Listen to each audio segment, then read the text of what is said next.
begins inside an abundant rainfall that has created this giant tree forest, where the rich wood and the fruits are the main source of income for the surrounding villages. But in the depths of the forest, huge black shadows are often seen, just like a one-armed monster, who is towering an adventurer that wants to have a fair duel with him. And the adventurer was full of spirit to face him even if he is already exhausted. Still, he knows his cheeks will be clapped if he didn't take this seriously, so he decided to bet everything on this last move. So when the one-armed beast used its ultimate move and lunged his body towards him, in half a second he jumped to avoid the attack. And because it was such a massive attack, the adventurer made use of the smoke to take this opportunity to get close, and then activate the combo skill of Sound Step and Cross-Pull Blade Slash to instantly kill the motherfucker in front of him. And with that, he successfully defeated an elite boss by himself, and he was praising himself of how brilliant of a genius he was. Surprisingly, the elite boss dropped a magnificent loot,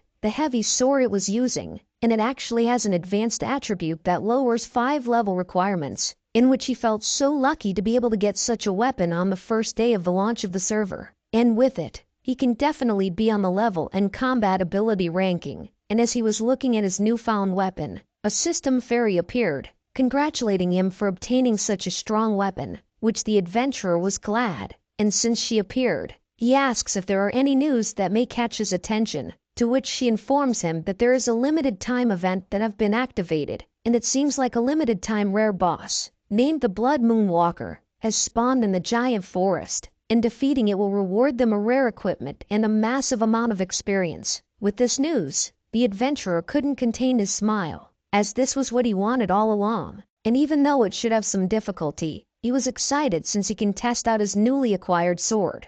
A few moments later, as they were closing in on their target, the system fairy informed the adventurer that it sensed a large number of players heading towards the boss, so she suggested that they need to hurry, or other players will get there first, which the adventurer also felt the same way, but he is having a headache with all these trees everywhere. Suddenly, a purple light shined through the forest just up ahead, and this could only mean that the boss was defeated already, and it dropped purple great equipment. With this, the adventurer hurriedly follows the light, because even if it's an equipment that a warrior cannot use, he can sell it for thousands of gold. With that, he reached his destination, and upon closer inspection, it wasn't only one equipment, but a quite hefty amount of it, and the purple great equipment is in the center of it. With such an amazing sight, any adventurers will be thrilled to take them all. And because the adventurer didn't see anyone, he concluded that he was just lucky that everyone perished with the boss. So he was about to grab the items, and was feeling like the protagonist of the story. However,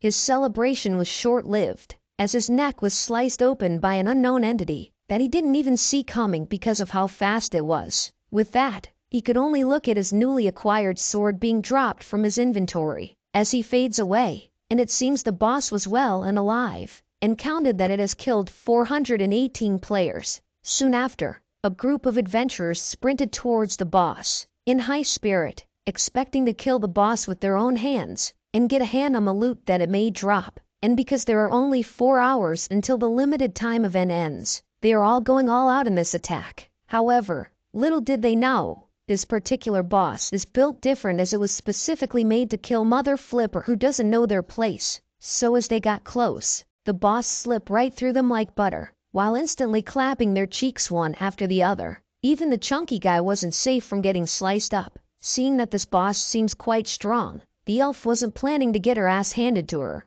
so she devised a plan with the others, suggesting that they surround the boss and attack together. And because they are all ducking simps, they follow through the plan and charge first, while the elf was in the rear. But to their surprise, the boss just sliced them up with ease, and he made sure to also kill the one who made the plan in the first place. With this, the surviving players found out that their attempts were insignificant, so they take all the bullshit they can master out of their ass and attempt to escape, because they know that if they were killed here, their equipment and experience will be dropped. Still, the boss wasn't willing to let them go, and so he killed them all, which he counted that he managed to kill 444 players. However, it was still way too less than he expected, and he could only count on the system fairy to get the adventurers to come to him.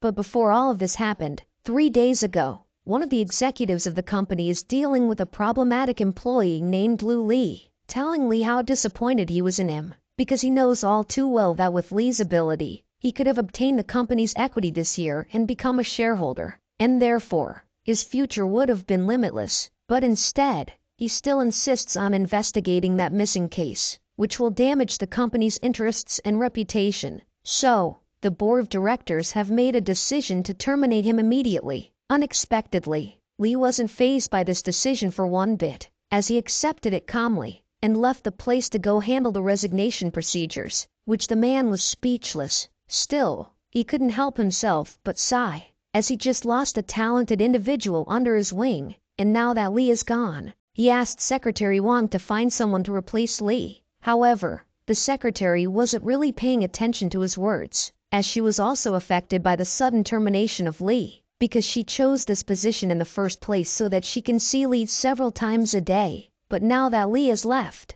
she is considering to resign as well. A few moments later, Li has completely left his work, and was now outside of the building, but now he is closer to the disappearance of his brother, since he finally found evidence about his case. With this, he is more than sure that he will find him soon. Unexpectedly, Li has the bloodline of Zoro, as he seems to have lost his way, since he is also directionally challenged, who can't differentiate east, south, west, north, and therefore he was now clueless as to where exactly the direction of his house, and this wasn't a problem of his before, since he belongs to a breed of workaholics who only goes home once every 2 years. Meanwhile, as Li tries his best finding his way home, a lover's quarrel was going on in his house, because the girl found out that his man had another bitch besides her, and not only that, there were 68 of them, which means this guy is working overtime being a menace to society. Still, the guy tries to calm her girl down, however she was already fed up with his lies. Luckily for him, this girl wasn't crazy like that, so she just left the place in tears instead of cutting off his wiener in revenge. Still, the guy has the audacity to get on his knees and use his acting skills to try to convince the girl that he loves her. Meanwhile, Lee finally arrived at their house, but was speechless seeing how big of a douche his little brother was. Still, he was kind enough to ask him if he needed space, which he clearly didn't need, as he immediately changed his mood as if nothing happened at all, and welcomed his brother with a smile, which Lee was happy that his brother was fine, but he couldn't help himself but notice how nasty the place was, seeing the undergarments of women all over the place. So he reminds his little brother that he has to pay attention to household hygiene when he lives alone,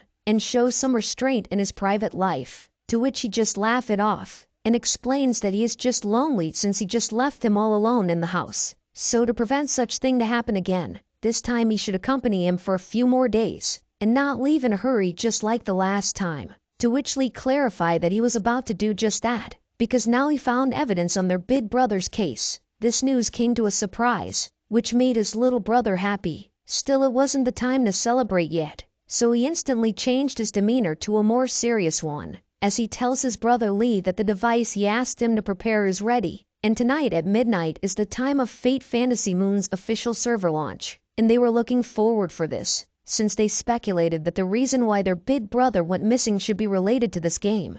And just like that, the moment arrived, and so they got their new drip, looking hella fire, and was ready to face the challenges up ahead. And as soon as they entered the game, a system fairy appeared, and introduced herself as the Game Assist Fairy, and they can call her Double C for short, and wish for them a happy journey in this virtual reality. As the game is about to begin, and as the game synchronized with their brain, a character was created successfully. With this, he was teleported to the center of a village where the noob sat. Still, he couldn't help himself but appreciate how lifelike the game was, but his trains of thought was disrupted by his brother calling out to him, and as expected of him, he already rizzed up someone the second he appeared on the game, and asks his brother to form a party to do a mission together, which his brother Lee refused since he is not horny as him, and has more important mission to do first. And just like that, they parted ways, and now that he was alone, he called out Double C to open the special redemption code window, and enter the code he specifically put in the game, that only he could know. And with that, he received 3 messages from the system. Meanwhile, Double C was flabbergasted at what she saw, as her eyes filled with confusion, since she couldn't identify these items his master had just received. So she asked him what it was, to which he clarified to her that these are the cheats he made, which instantly shocked Double C as she was programmed to put an end to cheating. Still, she politely asks her master first to stop the operation quickly, otherwise his account will be banned permanently. However, Lee wasn't fazed by these at all, since he already hid these things in the underlying code of the game, so the system can't find out. Even if someone wants to find it manually, it will take half a year, so banning him will be impossible. And just like that, he received the first item, named the Omniscient Bracelet, and the stats this item gave is not a joke, and the only requirement to equip this is to be level 10 and above. Not only that, this item has a special attribute, and that is activated when a character levels up. The item will level up 2 for every 10 levels, and this item quality can be upgraded once, which triggers a hidden attribute, and that is for every time equipment quality upgrades, it can obtain a random profession specialized skill. However, he knows that this bracelet is too extravagant looking for his current homeless drip aesthetic, so he asks Double C to help him hide this equipment. And then, he went to open the other mail, which gave him an item named Random Achievement Tome, which give him an opportunity for every 10 levels according to the character's event, and generate a random achievement mission and obtain random reward upon completion. And this item even has a hidden attribute that even Lee doesn't know, since he only entered the command for a powerful prop and left the rest for the AI to generate. And then he opens up the third mail, which has the most crucial item of them all, and he worked company in the Fate for 2 years to get this, because when his big brother was doing beta testing, the hidden plot he got was because of this item. So he concludes that this should be the source of Big Brother's disappearance, and if anything happens to them, the evidence will be cut off here, since he can't let anything happen to his little brother off A. With this conviction, he opens the scroll named Hell Azura's Invitation, a scroll that lets him change his profession to an Azura, and will trigger a new plot after changing, which he accepts instantly, and after confirming, his heart immediately started to ache like crazy, and as soon as he opened his eyes, he was now standing in a place full of blood, and 4 robed skeletons appear on all sides, while the crescent moon was all blood red. And then the skeleton chant a mysterious language that he couldn't understand, and then they penetrated him simultaneously, while he was confused as to what is going on, and was wondering why it was happening, since he remembers he didn't design such a plot, and the pain he is feeling right now was way too real for a game. Then he died, and was now falling of deep inside the system, while errors filled the place. Soon after, all he could see was darkness, which made him assume that the game crashed, so he commands the system to exit the game, but to his surprise, the system wouldn't let him exit the game, as it couldn't detect his data source, which made him frantic, as he commands the system to try again, but still he wasn't allowed to. The next thing he knew, he came out of the ground and was now a different entity than he expected. So now he was asking himself why he become a skeleton, since he should be an Azura race instead. And what is more confusing is that he doesn't have an idea where the hell he was. So he got up from his grave and started to look around, but to his surprise, a pathetic-looking monster with a glowing staff called out to him, calling him his servant, and has a huge grin on his face seeing that his summoning ritual has succeeded. And looking at it, it seems like it is an epic rank boss. Still, it was an NPC to Lee, so he tried talking to it, and asks where he was, which surprised the monster, as he didn't expect that his summon could speak. This could only mean that he summoned a rare skeleton guard, but since he didn't respond, Lee assumed that he was useless, so he decided to go find someone else to ask to. However,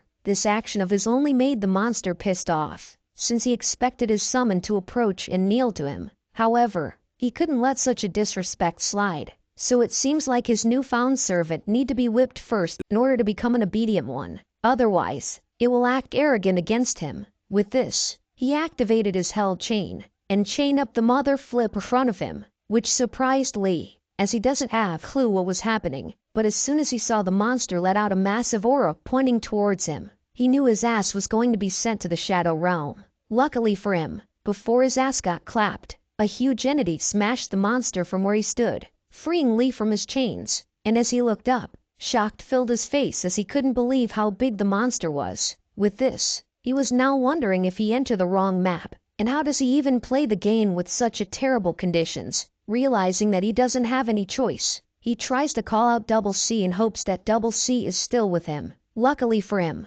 Double C was still connected to his character, and so Double C explains to him that he is currently in the land of pure darkness. It is the birthplace of all the high-level bosses in the game, the most dangerous place. Now that things have been a little bit clearer, he asks Double C for an idea on how to play the game in such a plot, and if there is a place that he can do missions. So Double C checked for all the information she could gather about this place. Soon after, she found out that there is a mission point located 100 kilometers away from where they stood, so she asks her master to come with her. Still, 100 kilometers is no joke, and they could only travel on feet. So as they climb a mountain, Lee asks if there is no other way to get there, to which she clarifies to him that there is. But this is the shortest route, so if he takes the other routes, the distance will increase by 4 times. So he doesn't have a choice but to stick with Double C's recommendation. With this, they even have to travel on a log, while Leviathans chase them on waters, which Lee was questioning Double C what road are they taking,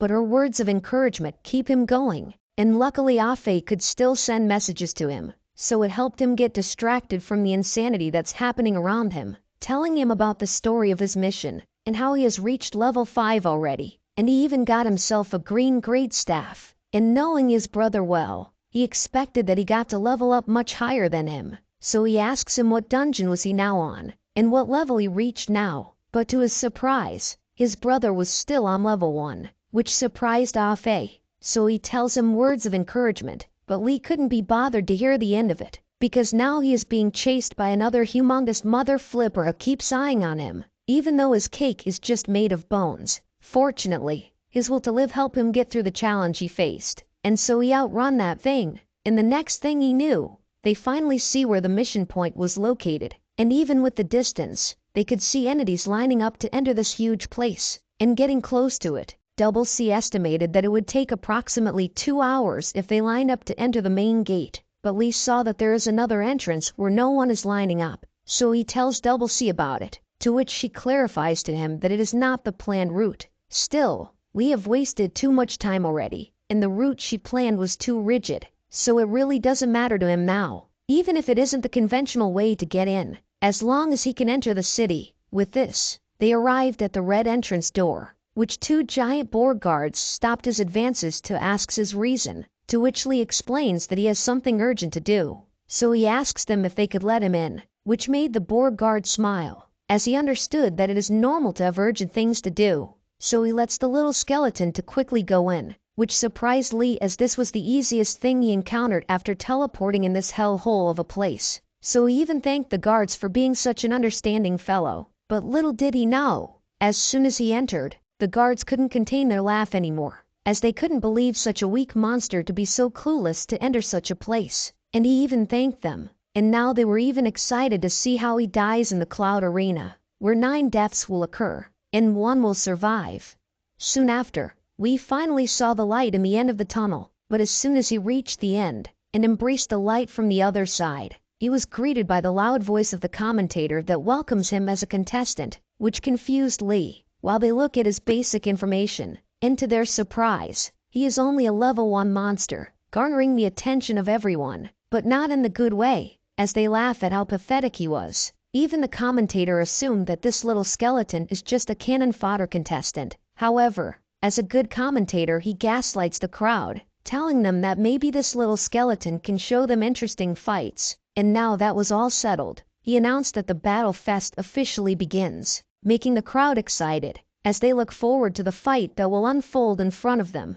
And just like before, the host and the commenters this time are still their most famous, familiar and favorite duo, the quick-tongued rabbit and the slow turtle, who can't even finish his introduction without the rabbit cutting him off. And even though everyone has heard it many times, but, according to the tradition, they still have to announce the rules, and there are only 3 rules in the Wind Cloud Arena. First, the matches will be conducted in a 1 versus 1 arena battle, and the last one standing will be the winner. Second, the arena keeps everything fair, so all contestants' levels will be adjusted to the level of the lowest level contestant, which the minimum will be level 10, and only skills within the adjusted level can be used, and the equipment will be provided by the Wind Cloud Arena. Third, unless the opponent admits defeat, the only way for the contestant to win is to kill their opponent.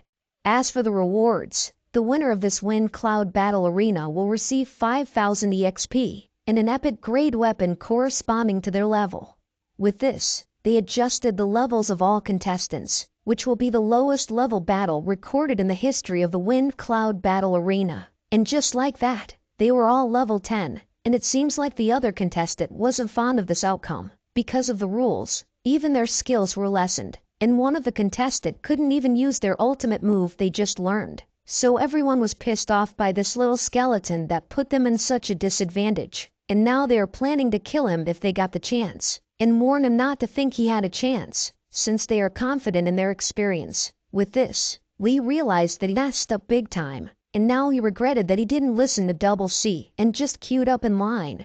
Fortunately for him, since he has reached level 10, even if it was temporary, the system deemed it to be valid, so he could now choose his starting profession, which showed him several professions to choose from. That even he was overwhelmed by the choices, but remembering the days he used to play with his brothers, he remembered that they always said he was suited to play the assassin, so he concluded that it would be the best choice. So he became an assassin, and a new drip that comes with it. And seeing that most of the contestants have adapted to their level, the commentator decided to go with the next step, giving them their designated equipment. With this, Lee realized that this might actually not be such a bad place to start, and if he can't win, he can just surrender immediately, and it wouldn't be a problem for him. But before they could start the competition, the rabbit went next to announce the most important announcement for today, and that is to welcome their specially invited dream instructors, because in this competition, those who perform exceptionally well may have the chance to receive their guidance. And the person on the left is the Blood Moon City's famous Lord Shuanghui Shui, the Blood Moon City's Northern Hall Master, who is in charge of the wars of Blood Moon City and strategic deployment. And half of the Blood Moon City's combat ability is under Lord Shuang's Northern Blood Moon Hall, and 70% of the young generation's experts are Lord Shuang's disciples. And if one can catch the attention of Lord Shuang, it would be a great honor which will lead to a bright future and a chance to reach the pinnacle of life. This thrilled the audience, as they shout for his name and try to get his attention. Then the rabbit continues, introducing the other important guest, the Blood Moon City's #1 beauty, Lord Wu Yu, the Blood Moon City's Eastern Hall Master, in charge of Blood Moon City's resource distribution and the Blood Pool Dungeon. And looking at her, she looks hella fine. Even my man the rabbit couldn't deny Lord Wu Yu's beauty, which I personally agree. At the same time, her strength is unfathomable. But Lady Wu Yu has very strict criteria for selecting her disciples. Therefore, so far, Lord Wu Yu has only accepted one disciple.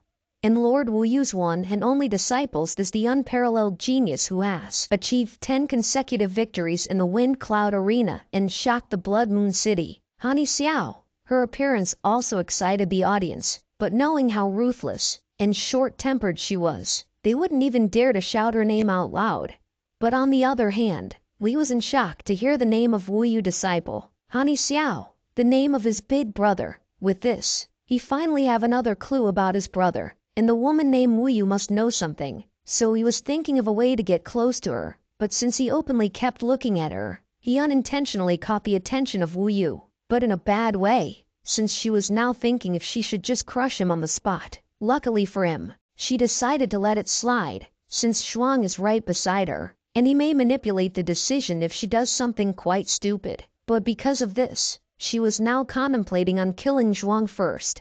But with everything out of the way, the rabbit announces the start of the competition, so all their attentions were diverted towards the match. And their first match starts with the most highly anticipated Wind Cloud Arena contestant, Blood Claw, from the Blood War Lion clan. Born with an epic grade bloodline, the Blood War Lion clan naturally excels in battle, and Blood Claw is the representative of the new generation of Blood War Lion clan.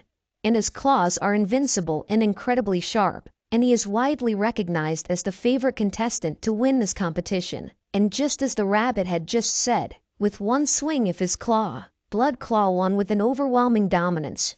So, they went on to the next match, with the zombie swordsman, Bei Lei, from the Great Sword Sect, which is one of the newly emerging factions in the South Moon Hall. And Bei Lei is the vice captain of the Great Sword Sect. He is said to be quite famous in the South Moon Hall. His sword is fast, precise, and ruthless. there have been countless experts who have lost their lives to him, and as expected, he also won quite easily.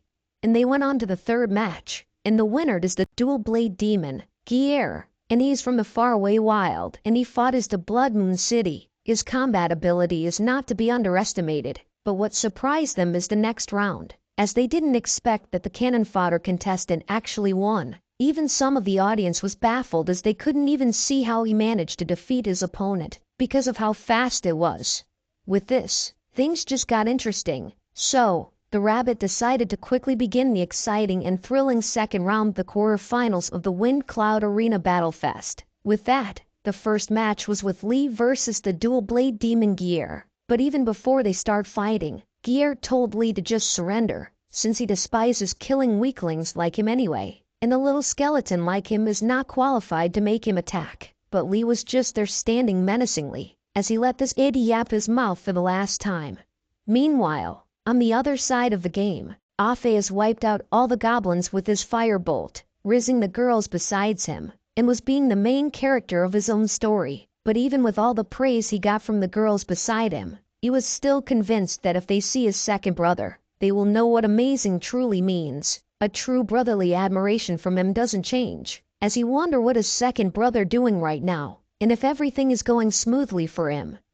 And just like what he thinks of his brother, he was now facing his opponent without a single fear in his bones, as he approached him calmly, surprising everyone, as they now realized that this cannon fodder indeed has a backbone. But still, Gier wasn't taking him seriously, as he looks down on Lee, and plans to end this match quickly, so he used his burst slash to instantly appear in front of Lee while striking a devastating attack. But to his surprise, Lee manages to dodge it. Still, he refused to acknowledge Lee's skill, so he thinks that he is just lucky to dodge it, and therefore he used the same attack twice, which Lee dodges it again. So Gier decided to use his rending void skill to change things up, but somehow Lee dodges it again without trouble, surprising everyone that witnessed it, as they wonder how he just keep doing it.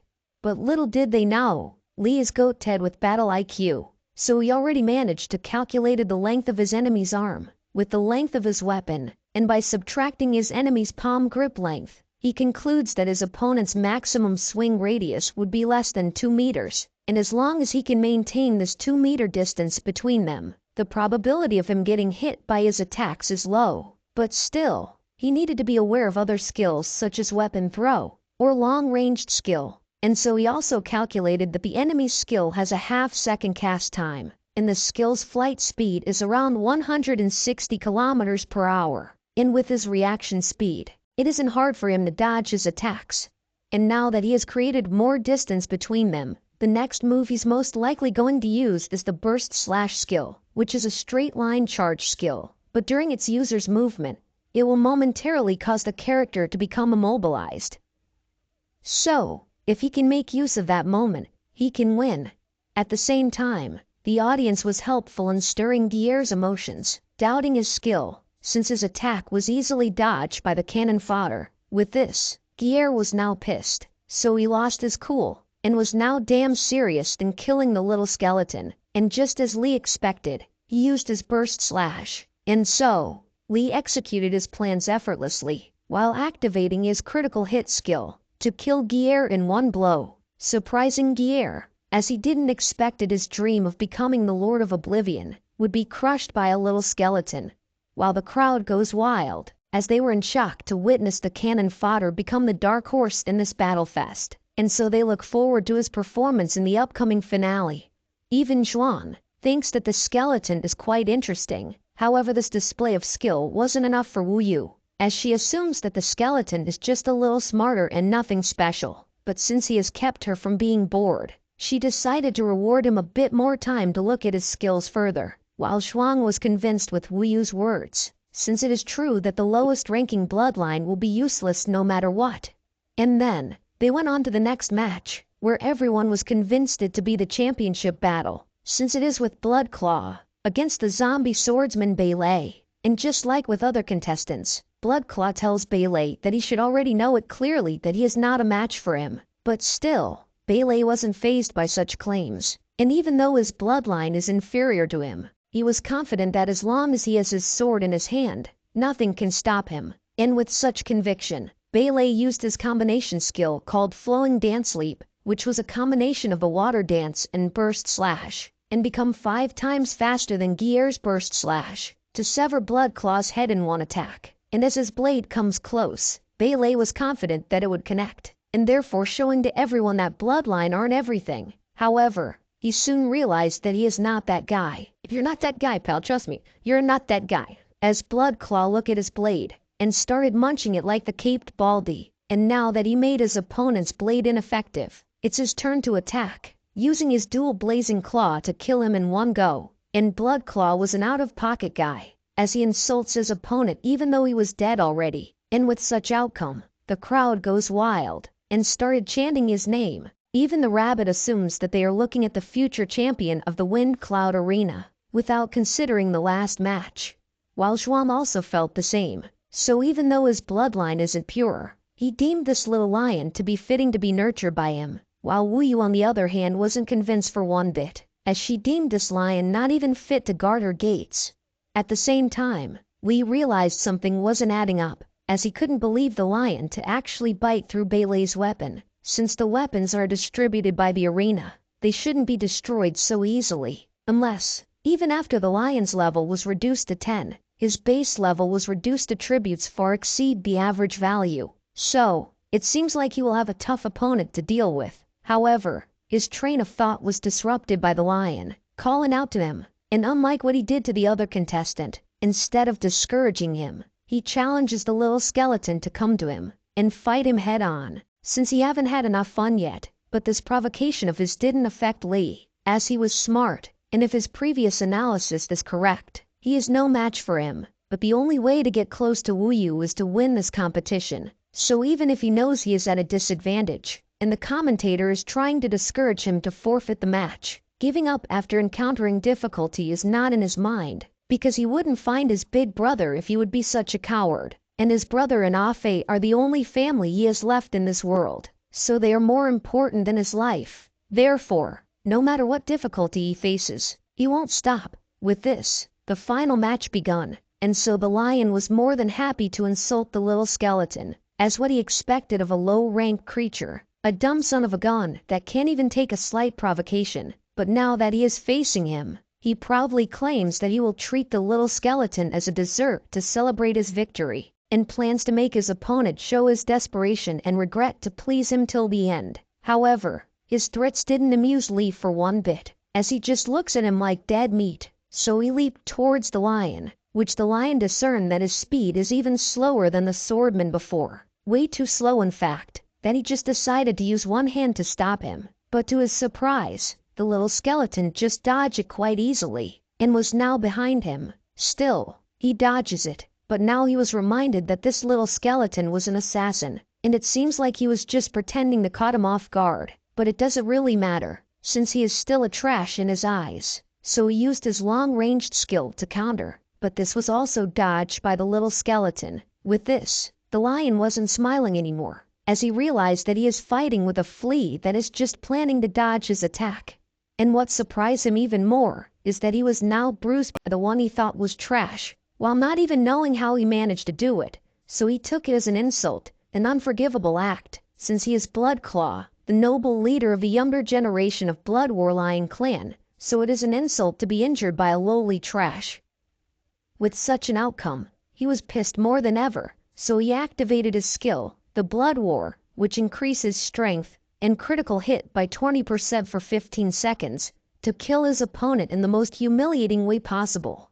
But seeing Blood Claw use his skills made everyone assume that the cannon fodder is actually on par with Blood Claw. Even Wu Yu was now intrigued at what this little skeleton will show her next, since it is strange to witness a monster with a low level and bloodline of the lowest caliber to deliver such kind of amusement to her.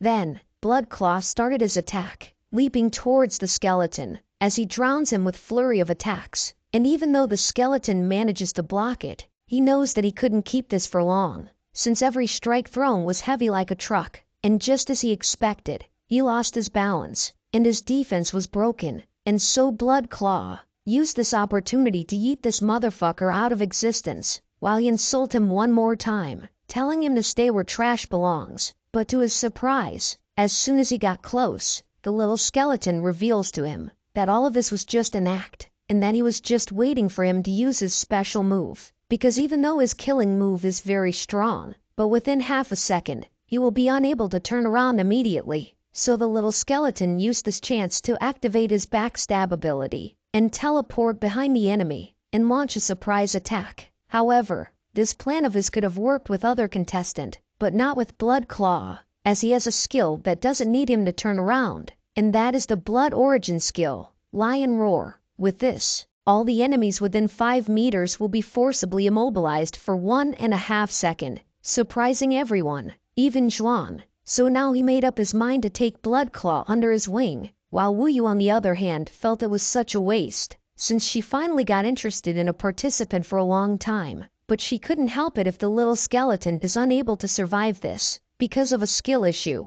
And as expected, Blood Claw managed to slice the cannon fodder's hand, and as he steps away, his bones reveal the lack in calcium as it broke in half, and so he also lost his other legs. With this, they are more than sure that the victor was decided, and the only thing left to see is whether the cannon fodder will surrender or stubbornly die on the stage.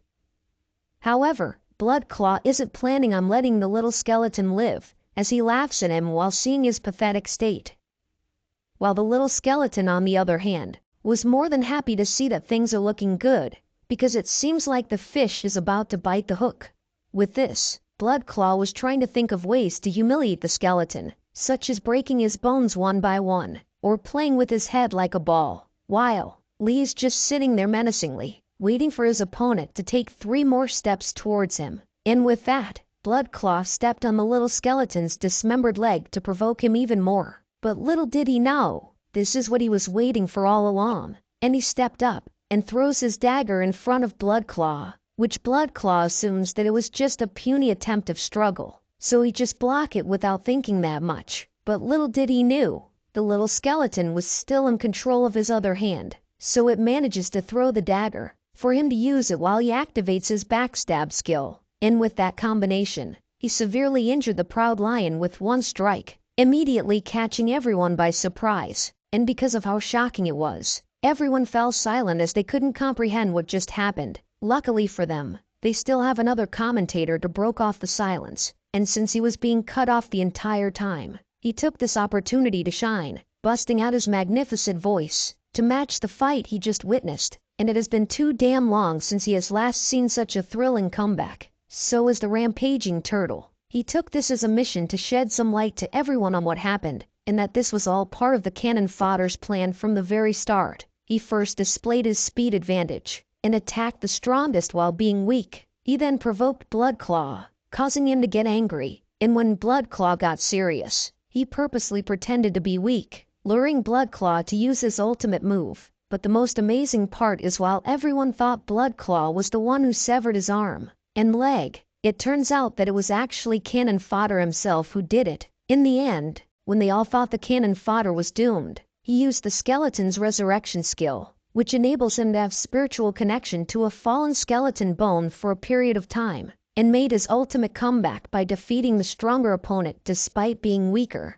So, even if the little skeleton wasn't pregnant, he delivered, and so the Cannon Fodder will have a new title, the Moon Slayer, and he was now planning to put this lion on a shirt to prevent future problem, even if Blood Claw already stated that he surrenders. However, this plan of his wasn't in favor of Zhuang since he was thinking of getting Blood Claw under his wings, and so he stopped Moonslayer's advances while knocking him back and using his skills to delete him from existence, which Moonslayer was powerless to deflect such an attack. Luckily, his wits had garnered the interest of Wu Yu, and so she also stepped up to save his ass and used heaven-piercing blast to take revenge on the mother flipper did this to her precious skeleton. And with such overwhelming display of power, even Zhuang had taken damage from it, and was now yapping his mouth, asking for a reasonable explanation why she did such a thing, but she doesn't feel the need to explain herself to him, as she just ignored him, and saved the skeleton that took her interest, and tell him that from now on,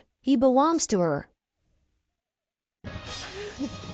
It should have been me, not him. It's not fair. Wu Yu was finally done restoring Slayer to his original form, and concluded that everything should be back to normal now, which amazed Slayer because not only did his broken bones healed, but they are now stronger than ever before. But his trains of thought was disrupted by Wu Yu charging up another attack, as she tries to threaten the bastard rabbit and turtle that if the results are not announced soon, she would poke both of them as well. And because they don't want to be a donut-shaped creatures, they appeared immediately after she finished her threat, and announced to everyone the rise of a new star, the champion of the Storm Cloud Arena Tournament, Moonslayer. And because of this, the system calculated his rewards, and gave him 5,000 experience points, boosting him up to level 15, and he also gained a new passive ability called Shadow Step, which permanently increases his agility by 20%. With such boost, his attributes also risen significantly. He then received his other reward, an epic weapon that suit his level and class, the Bloodstained Blade, which has a special ability that can convert 10% of the damage dealt into self-healing. Even the commentators were surprised to see such a weapon, because having a vampiric attribute is really impressive, since it will be perfect for prolonged battles, and endurance is crucial in the upcoming events. With that settled, Wu Yu wasted no time and got straight to business, and informed her newfound pet that they would now initiate the Storm Cloud Catastrophe, which Slayer was clueless on what it is, since he is a newcomer to the Storm Cloud platform, so he asks to clarify, and the rabbit understood his circumstances, so he did just that, explaining to him that the Stormcloud platform is divided into two parts. The first is the arena battle, which select the champion, and the second part is the Stormcloud Catastrophe, which will be triggered right after, making the Stormcloud champion descend into the player's world as a limited time boss. The time limit is 1 hour, and the boss will be tasked with ensuring its survival, while hunting down players as much as possible, to obtain experience and contribution points. And contribution points can be used for mutual trades, exchanging advanced skills and weapons. It can also be used to improve one's position and status. And now that it was clear to Slayer, he was about to initiate the next event. But before he could do that, the sore loser who can't take an L confronted them, because he couldn't believe Wu Yu dared to openly attack him, the Lord of the North Hall. So he angrily asks if she is declaring war against the North Hall, but seeing that she isn't responding to his questions, he threatens her that he will report this incident to the city lord. Still, she continued ignoring him. Unexpectedly, he started insulting her instead, calling her an ambitious, opportunistic chick, and she must be scheming to get rid of him, just so she can take the military resources in his hands, and wanted to rebel. With this, she recognized that staying silent might harm her reputation more than speaking up, so she decided to confront him and call him out for interrupting the tournament, emphasizing that him interrupting the tournament is a violation of the rules, so he should be punished instead of her. And there is no way a demon like him would be kind-hearted enough to save someone's life, so she suspected that he must have already promised the championship title to the old man from the Bloodclaw family, and this may be closer than the truth than what he was spouting, and he even had the audacity to accuse her of rebelling, when he is the one who is always meddling and playing both sides like a busybody. So, the next time he utters another word, she promises that the next time he goes out to battle, she will cut his military salary first, then halt his military provisions, and she won't even supply him with equipment. With this, he could only shout her name out in anger, as he was well aware that he would be in serious trouble if she chose to follow through with her threats. Meanwhile, the 3 low-level monsters decided to run hell out off the place, because they know all too well, if these two started fighting, they are the ones who will perish first. Even half the city's people will suffer. So before that happens, Slayer asks them to take him to participate in the next event, opening a portal in front of him. But even before he could enter it, Wu Yu warns him to not embarrass her, so if he can't kill 1,000 people, he shouldn't bother to come back to her. A few moments later, as he descends to the player's world, his random achievement manual triggered. Seeing that he exceeded level 10 already, it generated a random mission for him, and that mission is the one that Wu Yu ordered him to do, requiring him to kill 1,000 players. Luckily for him, he doesn't have to find players that hard, since the system announced to all the players of his arrival, while it encourages them to kill him on the spot. He even spawned in front of a fodder-looking players, who doesn't have clothes on, which can only mean one thing: their cheeks are ready for some ass whooping. But before he could start, Another one of his cheat item had detected that his level has increased, so it automatically equipped onto him, giving him another boost in attribute. And because its quality improves every 10 levels, he will receive a randomly assigned class exclusive skill, and he will have a chance to refresh and obtain a new skill for the next time it levels up. And as the random skill distribution was on progress, the 4 bald players has launched an attack from all directions. Still, he dodges their every attack. Soon after,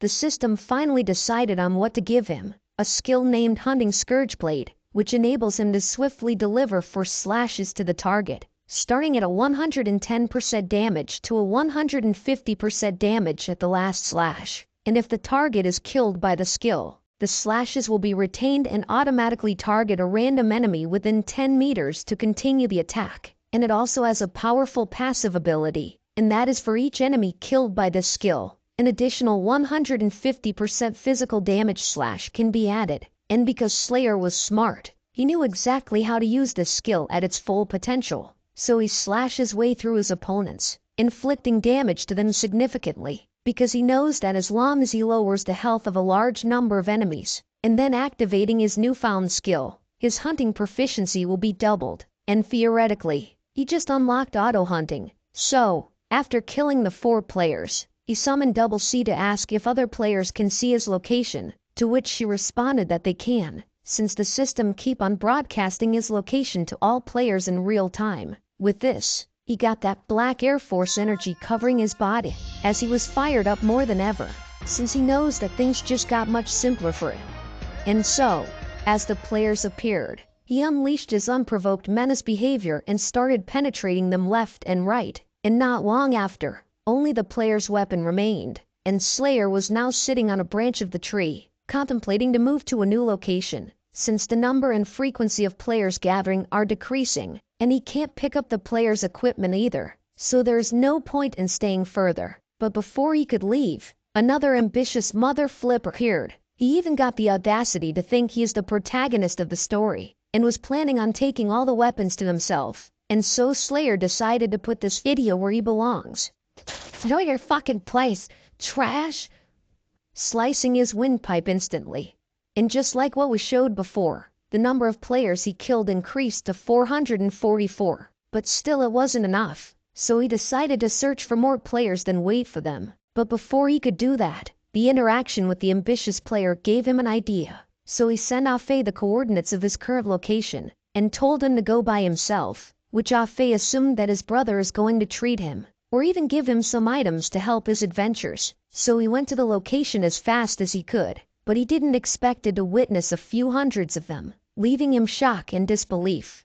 Somewhere in another part of the forest, a lightning strike pierced up to the sky, and this was because of a single player, defeating an epic boss by herself. And this player is none other than Luna, a Moonlight Knight, who has the title of Dazzling Nova, which can only be attained by reaching the top 100 in the region, and she is now stronger, since she just obtained an epic level bracelet, named the Heart of Resilience, giving her a boost in attribute, and it also has a special ability that has a 20% chance to be triggered if the user is experiencing control attacks, giving her a boost in resistance by 20 points.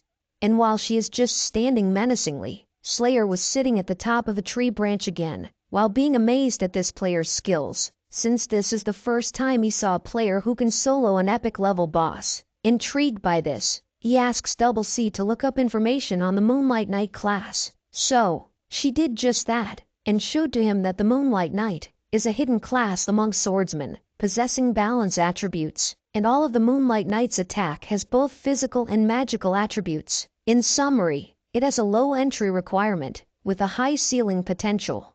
Meanwhile, Luna has noticed like she was being watched, so she was wondering who it was, but her trains of thought was disrupted by a Humpty Dumpty looking mother flipper trying to scam Luna in order to take the epic item out of her hands and into their pockets. However, Luna isn't stupid either, so instead of wasting their time trying to scam her, she instead proposed to fight it out of her hands instead. However, this ass face still has the audacity to try bullshitting his way through. He even shoot a shot trying to get her number, but she was not having none of his bullshit, so she provoked them to get her loot if they are confident, which the goons didn't hesitate to do just that. But as soon as they were in range, they soon found out that this chick is a baddie not to be messed with, slicing them up like weed, while making a spectacle out of them, as her starlight slash illuminated the place like a star just ascended. Now Eggman realized that he had bitten off more than he could chew. Still, he tries to intimidate Luna using his guild's name to get out of his predicament, so if she kills him now, his guild mates will definitely hunt her. However, Luna has zero f***s to give, so she just slices his ugly face up, and now that was settled, she asked the person who was looking at her from above to get down and face her now, which he did willingly so. And looking at him closer, Luna was caught off guard, since she didn't expect the peeping bastard was a boss-level monster, while Slayer was amazed that she actually spotted him. With this, they were both hesitant in facing each other, since they know fighting each other would be costly and challenging, so it would not be worth it. Surprisingly, as they were thinking what their next move will be, a multitude of players materialized out of nowhere, surrounding them both, and it seems like they were divided into two groups. One side is targeting Luna due to her decapitating the egghead, while the other was a raiding party intent on defeating Slayer. And with no other choice, they knew exactly what to do next, so they simultaneously launched themselves at each other, only to split up at the last second, and went behind the party who was not targeting them. And because of this, the group ignored them, so the two of them successfully escaped. Not long after, both of the parties realized what happened, so they both decided to chase their targets at the same time. Because of this, the two parties crashed on each other unintentionally. Still, they won't move out of the way for no one, so the two groups try to force their way through. But to their surprise, this was a premeditated crime all along, as Luna and Slayer went back and gave them the two-piece and started violating them on all angles. And seeing such spectacle, the players were in panic, so even if they have allies within the ranks, they started blasting. But this only made things worse, as it caused a domino effect, in which they were fighting each other instead of their own respective targets. Still, the high-level ones survived, and they were hoping that they managed to kill their targets, but to their dismay, it wasn't what they hoped for, and Slayer activated his edge of the hunt, killing them all non-stop, like a perpetual motion killing machine. With this, the number of players he killed amounted to 999. Coincidentally, Luna was still alive, and looking for another player may take some time, so it seems like fighting her is inevitable. So without hesitations they both leaped at each other to end this, and just like that, the system congratulated Slayer for completing the random achievement task.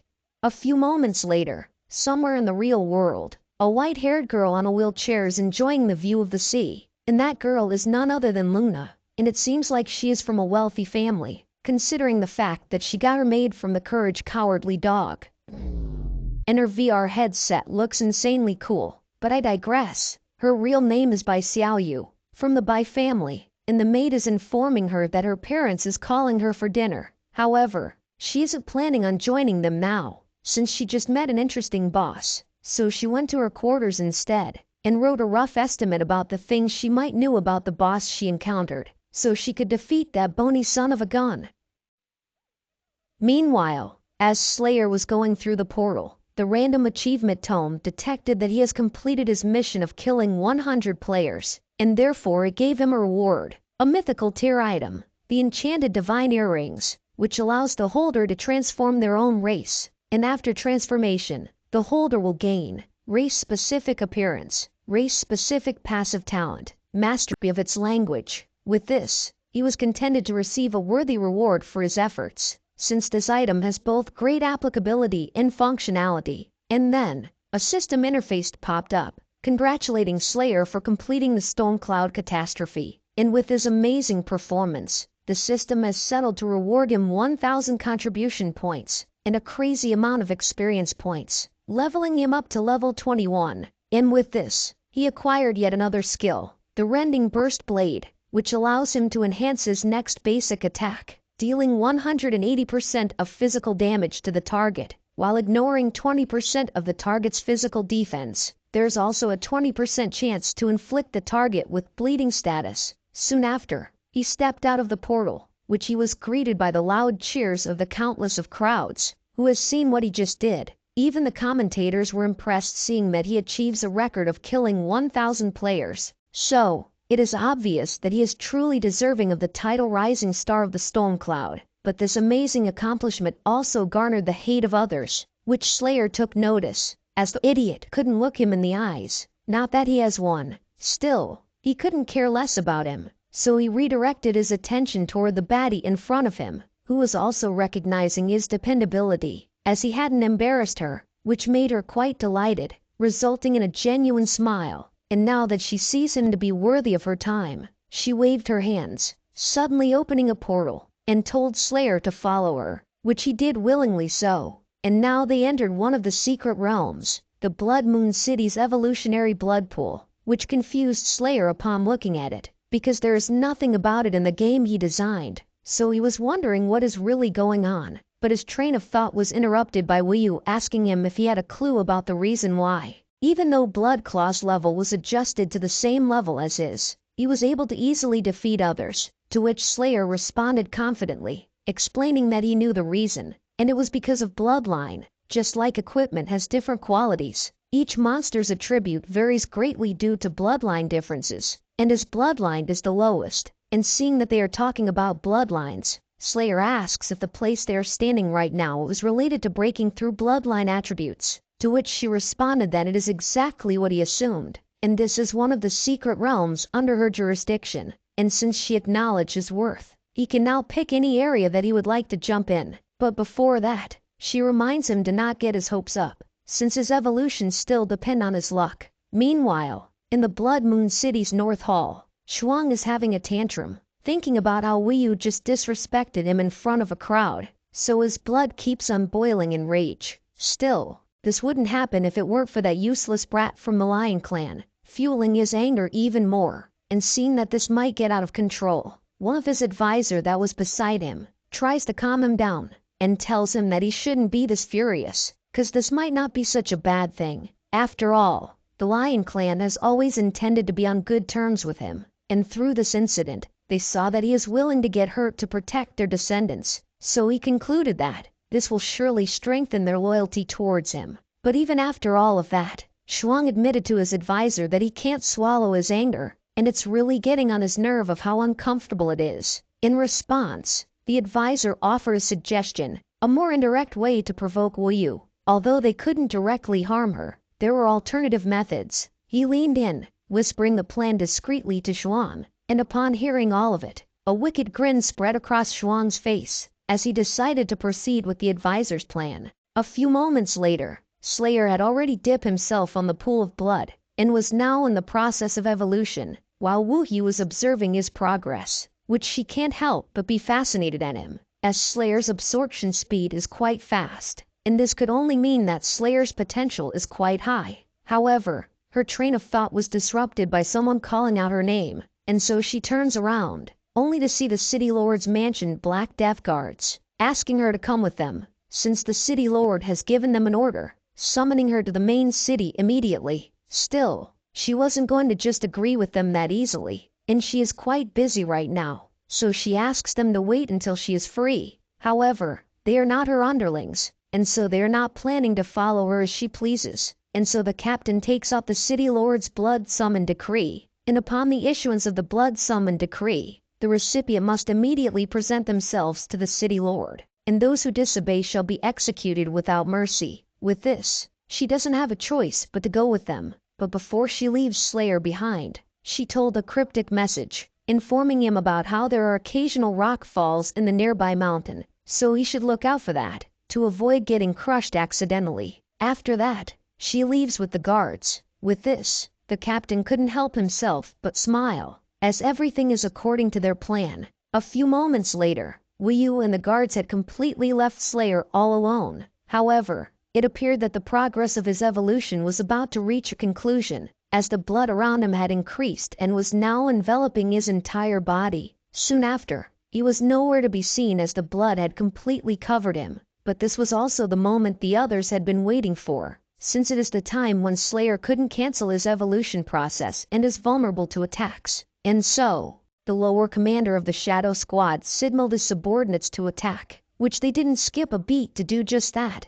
However, little did they know, Slayer's absorption was faster than they expected, and so he awoken, and was more than willing to school these fools on what skill gap is about. At the same time, Wu Yu and the guards are now hiking up the mountain, which the captain happily grins as he see a powerful entity like Wu Yu can't do anything but be obedient when she saw the blood summoning order. But to his surprise, Wu Yu suddenly decided to stop following them and just sit on a rock, and so he asked her what is the meaning of this sudden rest. However, she doesn't feel the need to explain herself to him, as she just enjoyed the view of her blood pool, where few nosy bugs are racing each other to kill Slayer first, in order to get the credit, and so the fastest one has managed to slice where Slayer was resting, and so the spherical blood formation had broken up, and now they just stood there waiting for the remains of their target, but to their surprise, Slayer was still in one piece, which confuses the assassins since they obviously had cut it down, and even the one who did it felt his attack connected.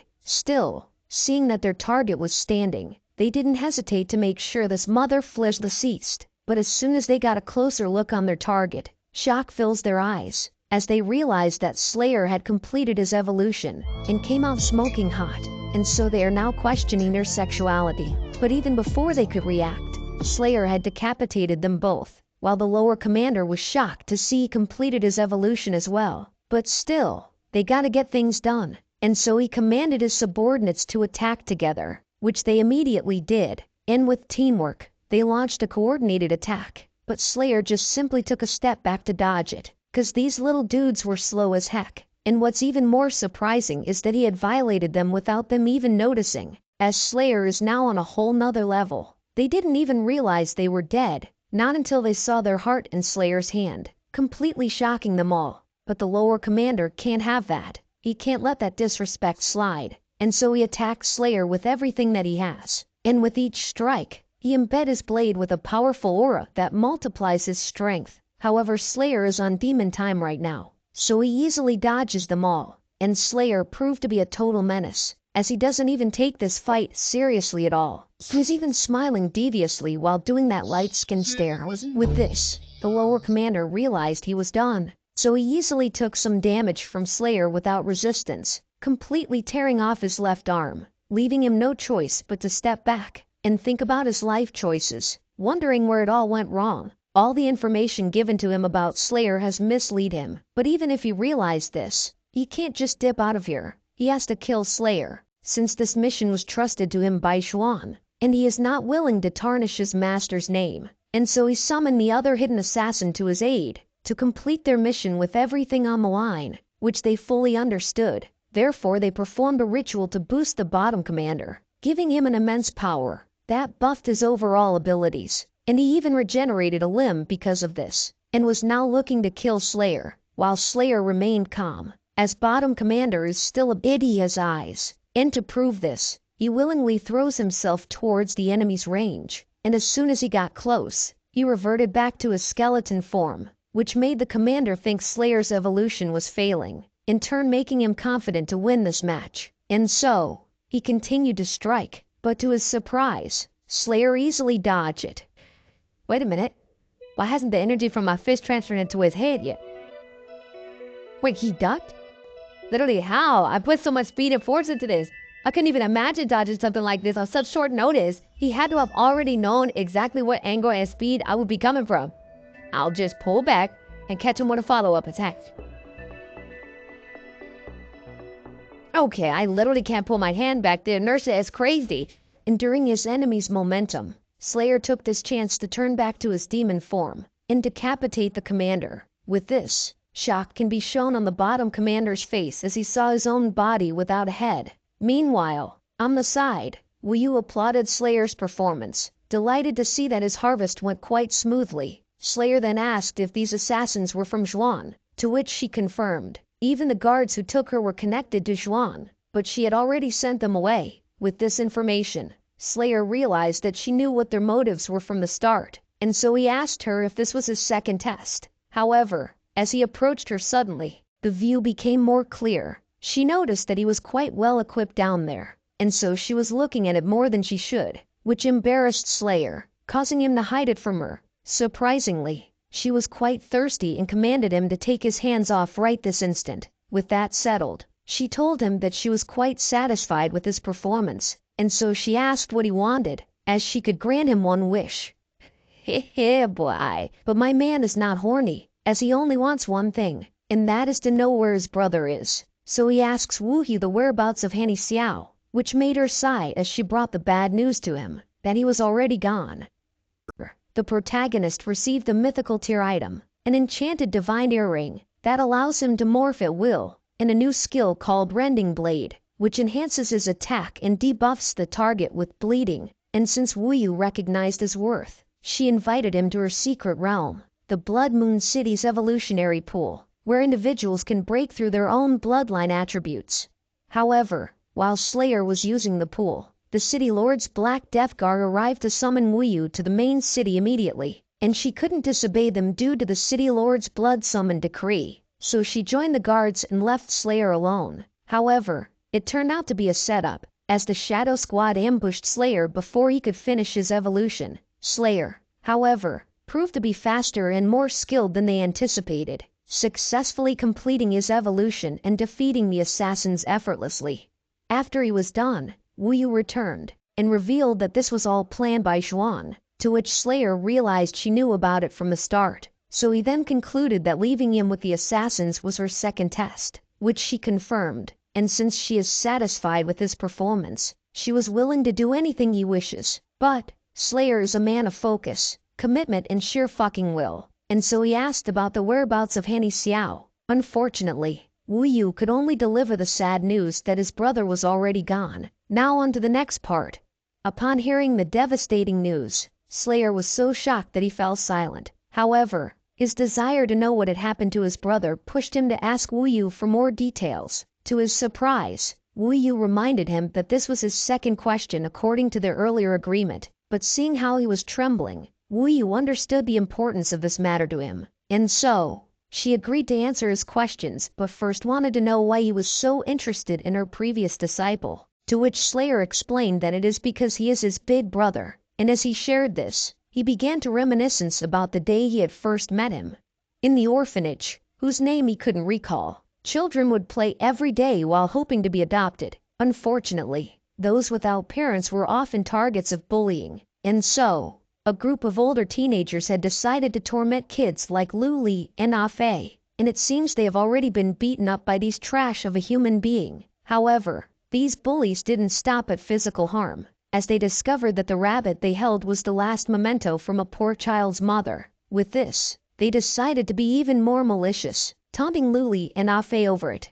Then it was soon revealed that the leader of the bullies was the legitimate son of the orphanage's owner. This entitled trash of a mentality made him believe that he could do anything he pleased, asserting ownership over everything and everyone in the orphanage, as if they were his playthings. This included tearing apart the stuffed rabbit in front of Ah Fei, a cruel act that Lu Li couldn't allow, since he knew that it would deeply hurt Ah Fei if his last memory with his mom got destroyed in front of him. So he was even willing to go John Wick on them, taking out a pencil to kill the bully before they broke Ah Fei's toy. Fortunately for Lu Li, Hanny Xiao suddenly appeared and beat the living shit out of them with a broom, which the bullies couldn't even fight back, and so they just run away while their tails tucked between their legs. With the bullies gone, Hanny Xiao's warm smile illuminated their world, as if it had transformed from black and white to vibrant color. He then introduced himself and declared his commitment in protecting them from that moment on. With such warm memories of Hanny Xiao in his heart, Slayer expressed that Hanny Xiao is his closest family. This prompted Wu Yu to recall how Hanny Xiao used to ask her for simple equipment, explaining that he had 2 younger brothers and believed it was his duty as the older sibling to provide the best for them. Understanding Slayer's deep connection to his disciple, Wu Yu mentioned a place called Infernal Purgatory, but this just confused Slayer, as he doesn't have a clue to what she said, so he asks to clarify, to which she realized that it would be best to start from the beginning, and so she explained that it all began after Hanny Xiao had successfully defended his title as the Stormcloud King by defeating the King of Knights, Daegu Dan. This extraordinary victory marked Hanny Xiao's 10th consecutive win and firmly established his reputation as a legendary figure.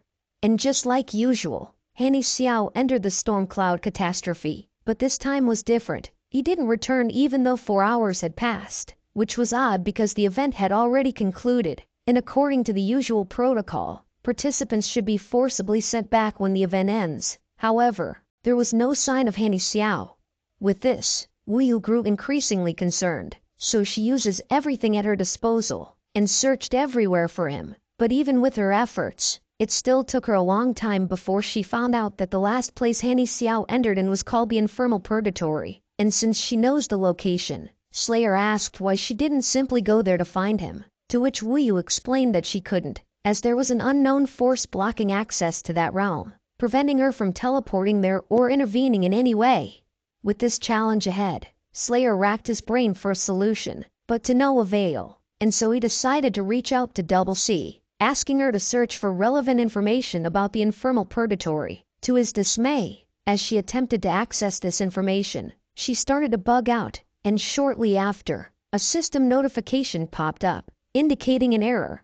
Faced with this setback, Slayer had no choice but to delve into the database himself, which Double C informed him that he didn't have the necessary privileges. But Slayer doesn't give a fuck. He knew the ins and outs of creating this game, so he was confident in his ability to bypass these restrictions as he switched to the manual input interface, while Wu Yu on the other hand was just standing there on the side, dumbfounded as she was clueless on what Slayer was mumbling about.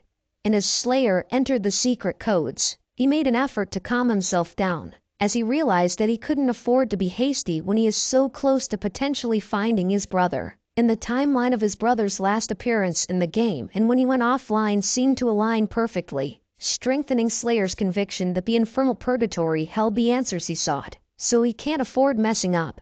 Soon after he bypassed the system, gaining access to the database, which immediately led him in a sea of floating codes. He then opened a system tab to retrieve the code for the Infernal Purgatory. To his surprise, as he entered the word, system errors began to pop up. It even warned him that if he continued, it would be considered an illegal intrusion, and so he would be forcibly ejected from the system.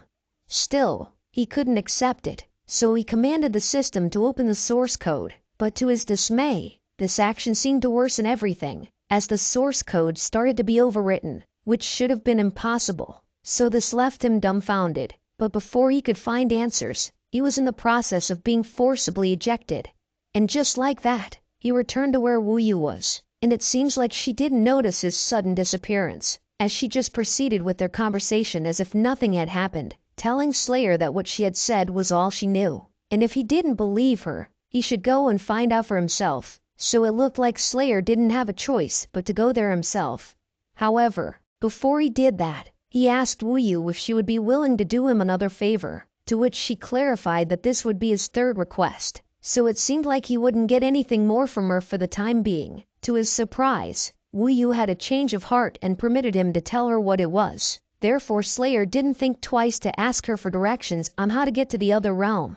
To which she responded that the only method she knew was the Stormcloud Catastrophe, which he had just finished, and it had a time restriction involved as well, so it wouldn't be the best method. And since he was her new disciple, Wu Yu expressed some worry about him, pointing out that he was being a bit impatient. Even Hanny Xiao had awakened twice in the evolution blood pool and still couldn't come back, not to mention his current state.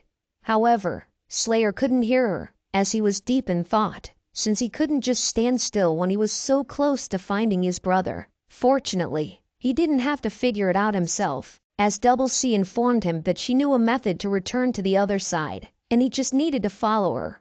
Therefore, Slayer followed Double C, but Wu Yu was clueless about where he was going, since she couldn't hear nor see Double C, so she asked Slayer about it, to which he explained that he had found a way to go to the player's world, but this confused her even more, prompting Slayer to clarify that it was the realm she always called the other side, which immediately piqued her interest, as she wondered how he knew about this, but she could see that Slayer was in a hurry, so she decided to postpone her questions for later and simply waited for good news from him.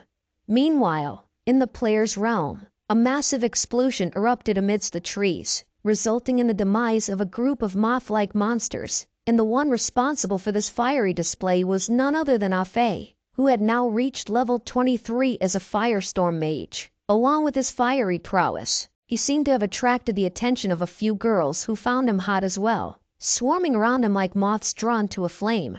And Afei was enjoying the attention he was receiving from the girls, since he is a man of culture after all. And with the girls near him, he was more than happy to feel their soft company. Still, he can't let himself be seen as a pervert, so he shifted the conversation, inquiring if the high-paying equipment merchant they had mentioned earlier was nearby, which the girls confirmed its proximity, and Ah Fei continued his journey enthusiastically, looking forward to meet this merchant they specially recommended. He even promised the girls that he would treat them to new pieces of equipment after completing his transactions.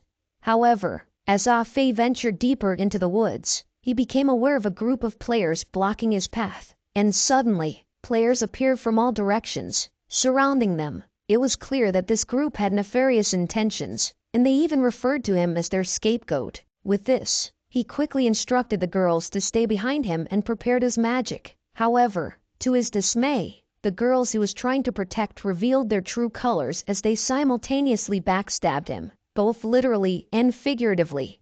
With this, question filled his mind as to why these girls did him dirty like that. He was even so considerate to give them items and split the money, so their betrayal doesn't make sense to him. However, his questions were swiftly answered in the most unexpected manner, as he overheard the girls being referred to as brother by their guildmates. To his astonishment, it turned out that these three apparent beauties from the North Guild were, in fact, guys in real life all along.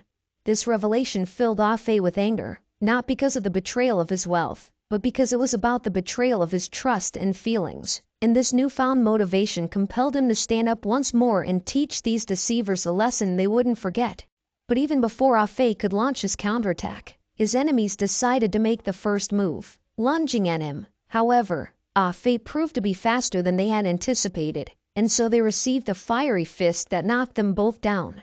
Suddenly more players were charging at him from behind, but Ah Fei managed to defeat them with a powerful area of effect fire attack. Nevertheless, facing an entire guild in a one versus many situation, he was destined to take some damage, as he didn't see an arrow aimed towards him. Still, he got an insane reaction speed, so he manages to block it in the nick of time. But the battle was far from over, as the cat lady closed in on him, aiming for the kill, but Ah Fei blocked her attack with his abilities. However, it became clear that his mana was running dangerously low, and the problem was, he had already used all of his potions while leveling earlier, and he even gave some of them to those ladyboys, so it was only a matter of time before he would be defeated.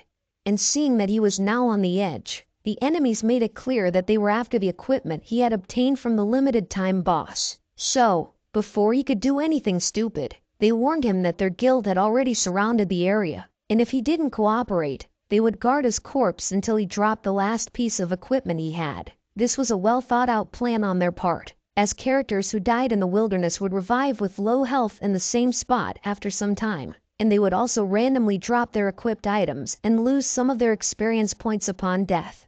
Frustrated, Ah Fei let out a deep sigh, before proceeding to mock every member of their guild, insulting them with every insult he had learned since birth. Even the birds couldn't handle the bars that came out from his mouth. With this, the white-haired dude was immediately triggered, and so he was about to kill Ah Fei on the spot, while Ah Fei on the other hand, couldn't do anything but apologize to his second brother for not protecting the wealth he had entrusted to him. He was deeply regretful for being deceived by scammers.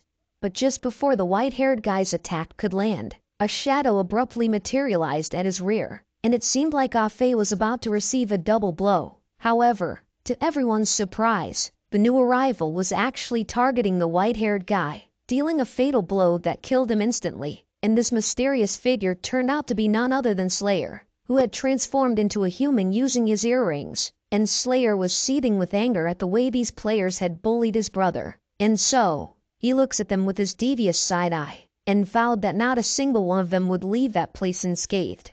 Previous chapter, Slayer had received devastating news about his brother's disappearance. Despite not being blood-related, the bond between them was strong, and this revelation hit Slayer hard. So he turned to Wu Yu for an explanation, to which Wu Yu told him that it all happened after Hanny Xiao's 10th victory in the Stormcloud tournament, and just as usual, Hanny Xiao then participated in the Stormcloud catastrophe, but this time was different, as he didn't return, and so Wu Yu initiated a search. But despite using all available resources, it took her a considerable amount of time to discover that Hanny Xiao's last known location was the internal purgatory, and the problem was that she couldn't access this mysterious realm due to an unknown force blocking her. With this news, Slayer had no option but to summon Double C for assistance, but to his dismay, even Double C started to malfunction as she tried to search for more information about the place. Therefore, Slayer decided to delve into the database himself, using his secret codes. He bypassed the database,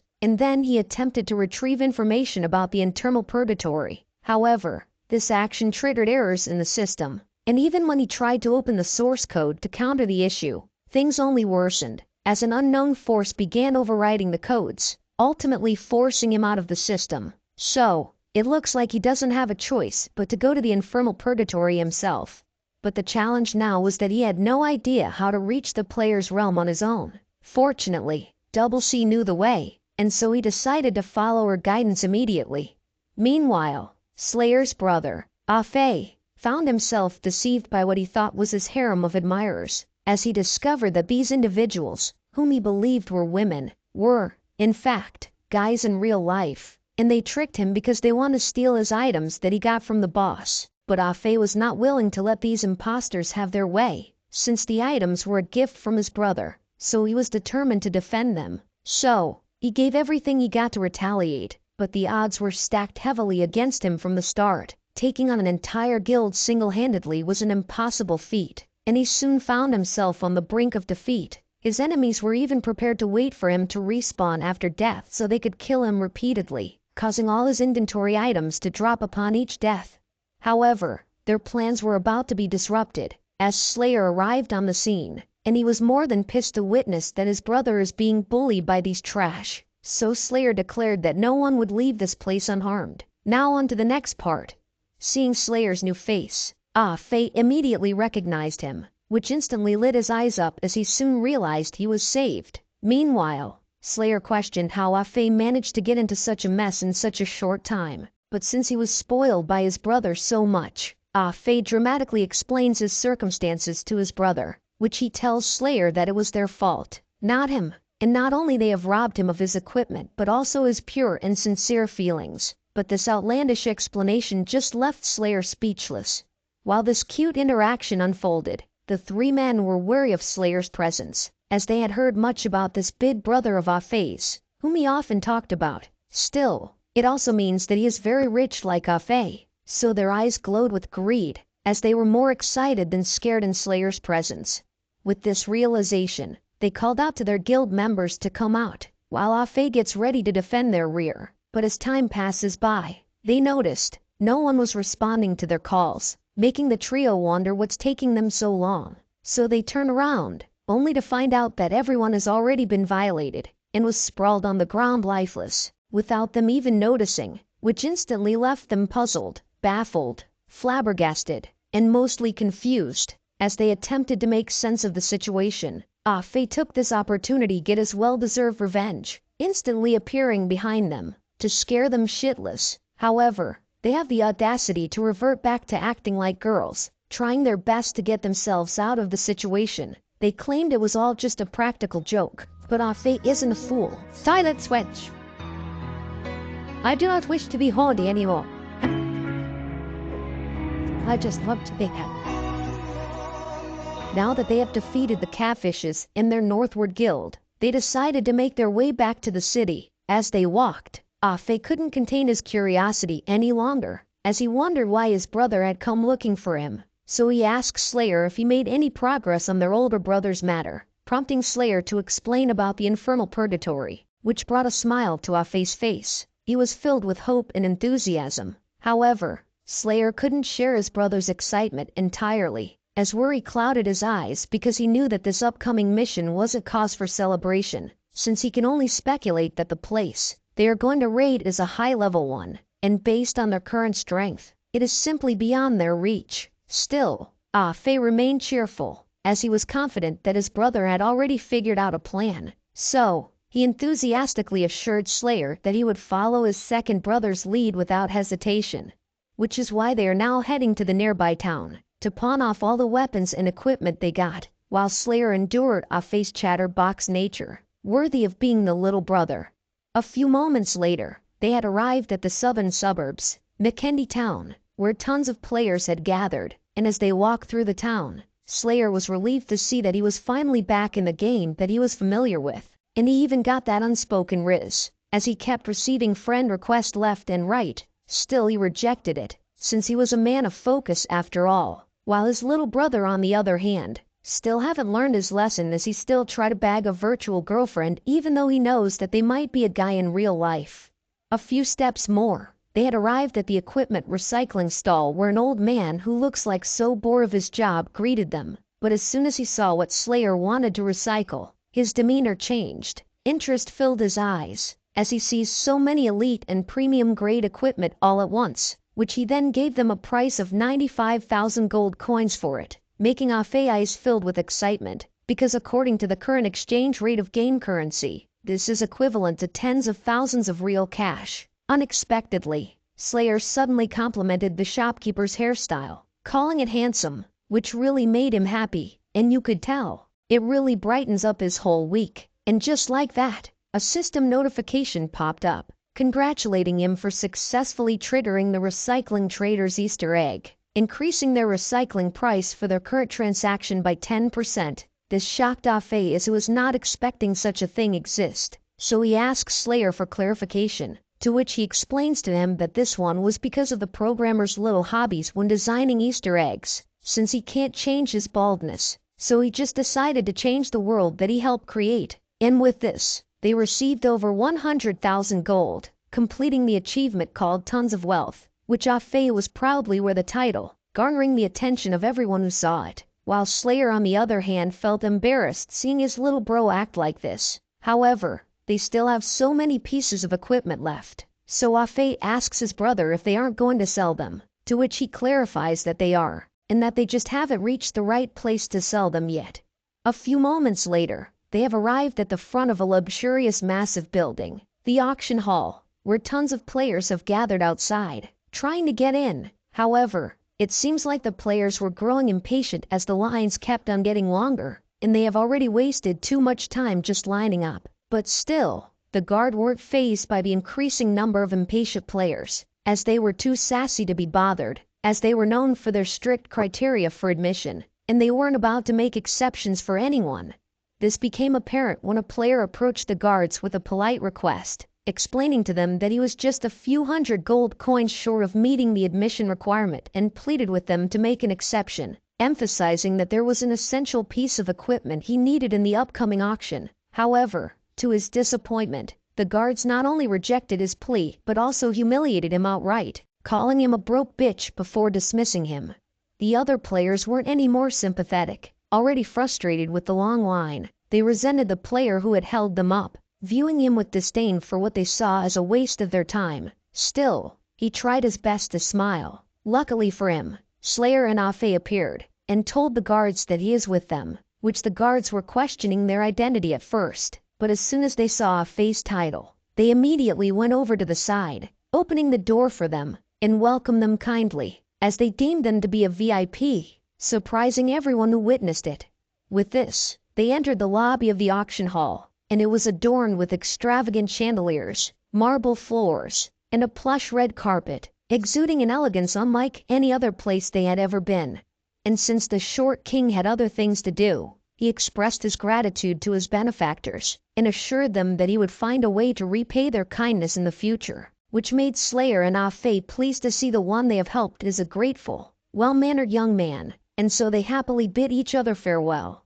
Then, a lady wearing a full body net stocking, just like the ones the guards wear, appeared before them, and greeted Afei kindly, and introduced herself as their guide for their visit, and they can call her the Eight of Hearts of the auction hall. And in accordance with his Tons of Wealth title, they have automatically prepared a black gold card for him, which has 3 features. First, it allows the holder to enter without queuing. Second, when selling items in the auction house, the commission is reduced from 10% to 5%. Third, they can use this card to get a loan from the auction house, which the loan limit is determined by their credit limit. Still, Afei's horniness knew no bounds as he asked their guide if the VIP card also included the benefit of entering the space in her heart, which completely caught her off guard. But this game isn't like that, so his riz was completely off the mark, while Slayer, on the other hand, couldn't help but feel a bit embarrassed witnessing his little brother's descent into insanity. Nonetheless, he just took a deep sigh, as he knew he couldn't do anything. Unexpectedly, someone familiar walked by him, catching his attention. However, her walking speed appeared to be too fast for Slayer to keep up with, as she was now out of sight, and their guide had already shown them the way to the private room, so Slayer didn't look for her further. A few moments later, they are now seated comfortably. Eight of Hearts handed them their tea and began briefing Slayer and Ah Fei on what to expect in the upcoming auction, telling them that they will begin auctioning their equipment immediately, as epic equipments are in high demand at the moment, so they can expect that all of the auctions will be closed within an hour. And as for the epic grade lightsaber of theirs, the Stardust, it is regarded as one of the top-ranked weapons of all time, so she will submit it to the ultimate auction, and they will definitely get a good price for it. And if they have time, she suggested that they can also take part in the auction as well, since they may come across something that interests them. Still, Ah Fei haven't got an answer out of her yet, so he immediately asks their guide if she would be also coming with them, since there is so much that he doesn't know about her that he would definitely like to know. However, this actions of Ah Fei was too much even for Slayer, as their reputation would plummet if things keep going like this, and therefore, Slayer gave him a piece of his mind, smacking Ah Fei's head to control that uncontrollable horniness of his. And now that was settled, he gave their guide the list of items they require, in order to collect them in an hour, which she understood. A few moments later, the auction has started, and so the auctioneer for this event introduced himself as Jack of Diamonds, and he was more than happy to start the auction, since the item that they have for them today are all priceless, and only they can decide their worth. He also hopes that every guest present will be able to walk away from today's auction with the items their hearts desires. Hearing his opening remarks, the players give him a round of applause, which the auctioneer was thankful for, but that was enough of formalities for today, as he launched into the main event, commencing with the first treasure up for auction, the Roaring Heart of Flame. This gem was designed for embedding in weapons, imbuing them with powerful fire attributes. It was particularly effective against wood-type monsters. The opening bid for this remarkable gem was set at 20,000 gold, in which participant number 78 quickly raised it to 25,000. Then, another bidder pushed it to 28,000. However, the real showdown occurred when participant number 36 boldly surged ahead, raising the bid to an impressive 35,000 gold. He even has a confident grin across his face, while asserting that no one should dare to snatch this coveted item from him, as he had firmly set his sights on it. However, behind his grin lurked a sly personality, as he knew that 35,000 gold was all he had, so he couldn't afford to prolong the bidding, and raising a substantial amount was his strategy to scare away other bidders. And this is only the first auction item, so he was more than confident that there shouldn't be anyone who was willing to pay any higher than him.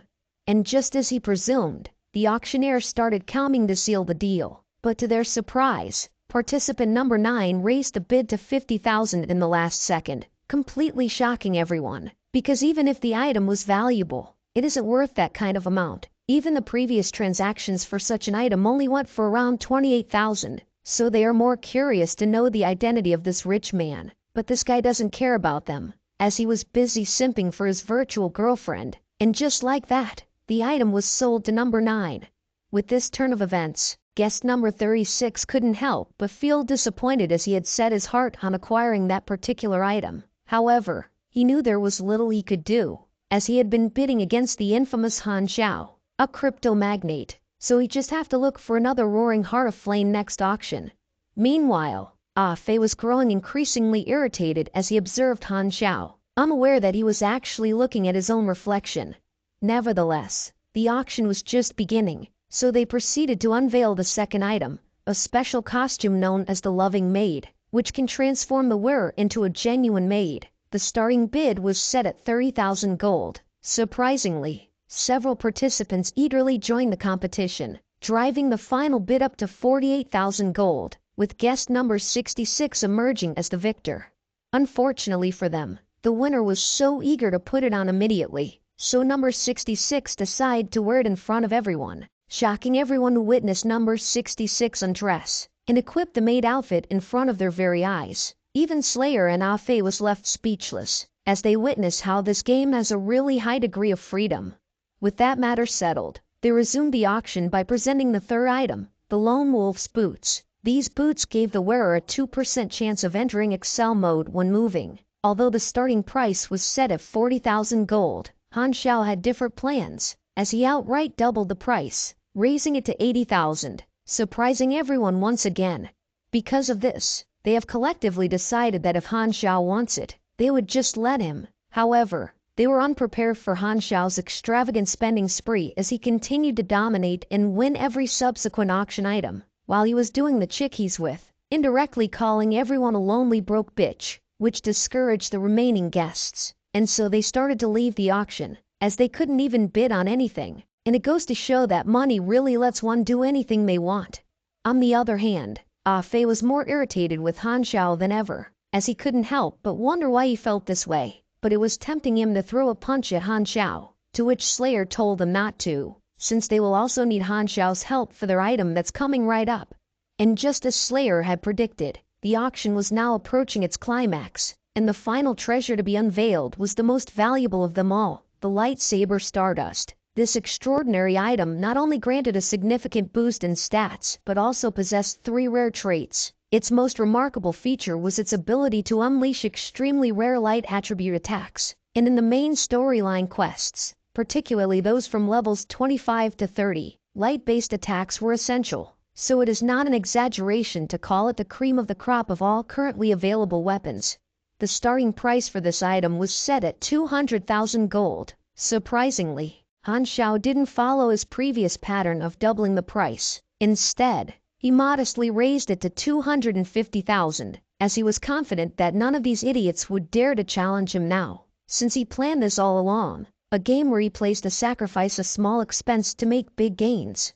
To his astonishment, another participant boldly raised the bid to 300,000, leaving Han Xiao with no choice but to counter with 350,000. However, his competitor wasn't backing down and promptly pushed it to 400,000. With this, Han Xiao started to feel the pressure. Not only was this bidder determined, but he was also unfamiliar to Han Xiao, and this also raised his suspicions as he had no information about his opponent. Nevertheless, he decided to raise the bid once more, this time to 450,000, but yet again, his opponent countered with a staggering 500,000. This was a considerable sum, even for Han Xiao. So, he began to contemplate whether it was wise to continue bidding, given that, despite the item's exceptional qualities, it was still an early game weapon.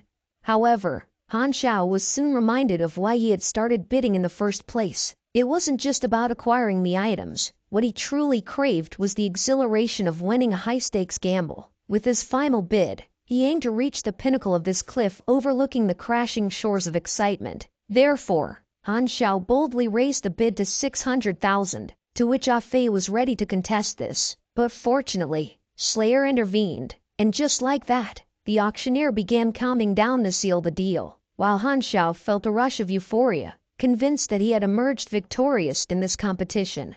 But to their surprise, another contestant suddenly raised the price to 1 million, catching everyone off guard. This unexpected bidder turned out to be Luna, who maintained her calm demeanor, as if she hadn't just dropped the most disrespectful timing ever. And with this, the auction had ended.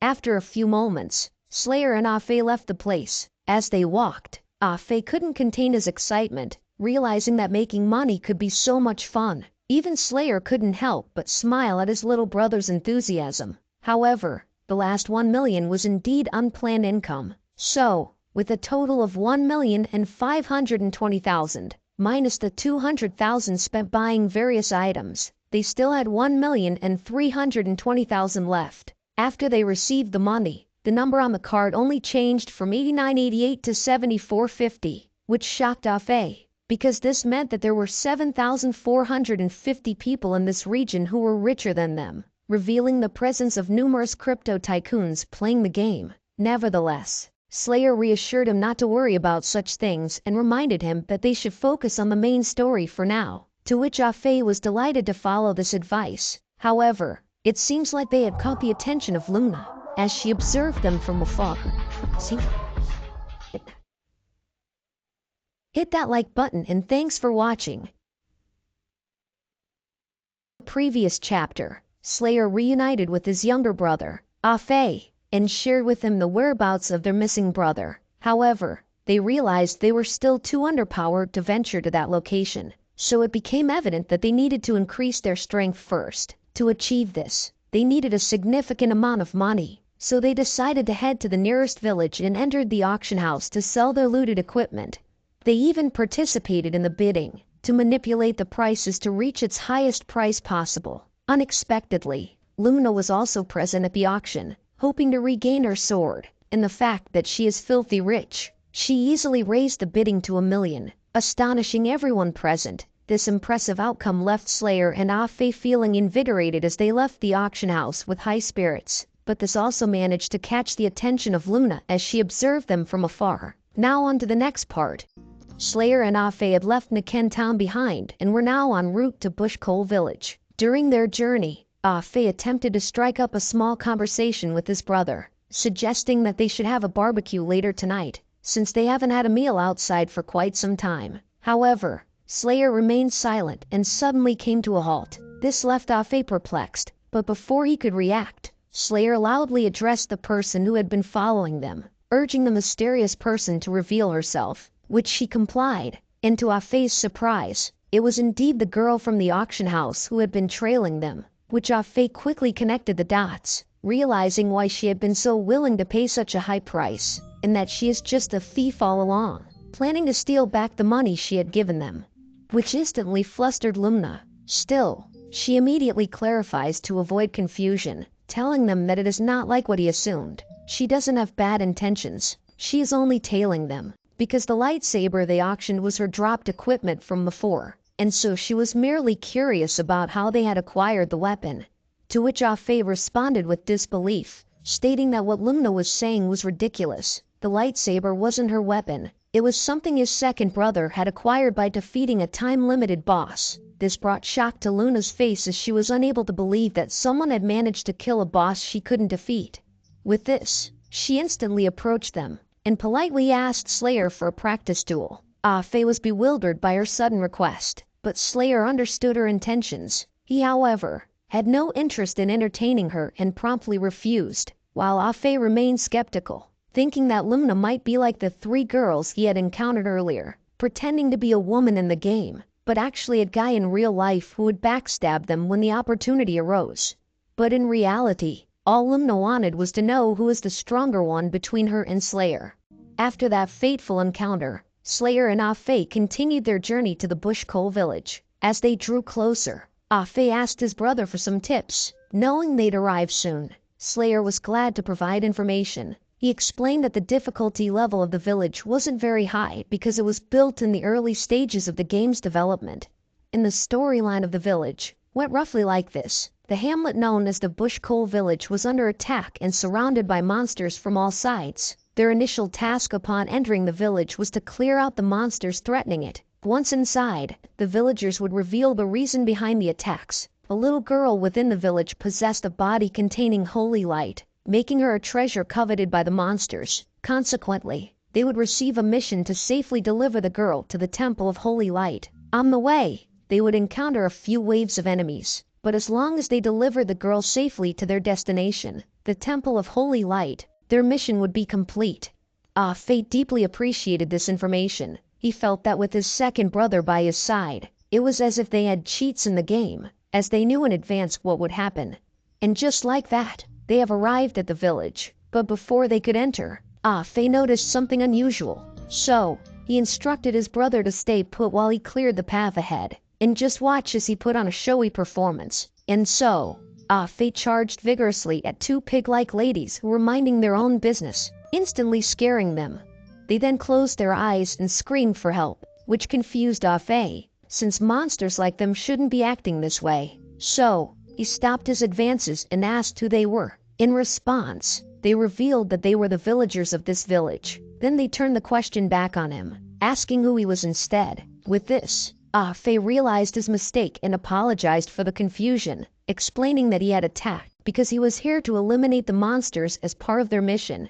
Hearing his explanation, their demeanor instantly changed. They realized that they had finally met the fabled adventurer right before their eyes, which instantly raised them up, and so they eagerly clung to Afe and willingly show him the way to their village. While Afe was pleased with this outcome and couldn't believe how warm-hearted the villagers were. On the other hand, Slayer got no bitches, but this wasn't the reason why he has a bothered expression. The true reason is that the villagers weren't human as intended, and are all pigmen instead. However, he understood that an immediate reaction wouldn't get them anywhere, so he remained silent and decided to investigate on the side. And so they continued their walk to the village, and as they did this, they were greeted with warm praise and enthusiasm from the villagers. The villagers hailed them as legendary adventurers who would free their village from the monsters. They even offered to show them the village's best produce, and the young ones were equally excited, and even the village chief made a grand entrance just to greet them, and then encouraging the villagers to cheer and applaud the newly arrived adventurers. However, all this seemed contradictory to what Slayer had explained earlier to Afe. So Afe asked his brother if it was possible that someone from the Destiny Corporation had altered the mission, to which Slayer replied that it was highly impossible. While the story and the villagers' appearances could be changed, the key characters and their lines couldn't be altered, and therefore, this left them wary of the situation they found themselves in. Nevertheless, they hadn't yet received the mission, so they allowed the villagers to continue their warm welcome.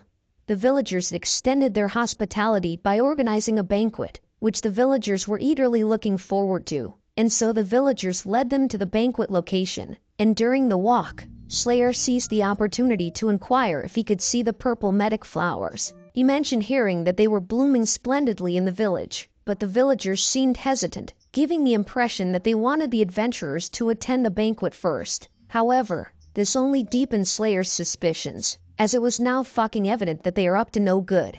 Shortly after, the banquet began, and the pigmen were enthusiastically indulging in their food, savoring every bite as if it were their last meal. They seemed insatiable. Hold up. Wait a minute. Something ain't right. That is cannibalism right there. But somehow, they do not care, gorging themselves like a maniac. Even Afe found himself succumbing to the tantalizing aroma, and his stomach rumbled with hunger, as the in-game food appeared even more enticing than what they had in the real world. And he had heard that the game simulated their sense of taste to perfection, so he contemplated grabbing a bite for himself. However, his appetite was quickly extinguished when he witnessed one of the villagers eating a bowl filled with eyes as if they were gummy bears. Disturbed by this sight, Afe and Slayer decided to locate the mission NPC, but the village was teeming with inhabitants, making it challenging to identify the correct person. So Afe asked if they needed to approach every single villager to inquire. In response, Slayer assured him there was no need for that, as they could spot the mission NPC if they observed carefully. With that, Slayer approached an individual who stood out from the rest, quietly attempting to blend into the crowd. However, she held an apple, instead of the countless servings of meat on the table. Therefore,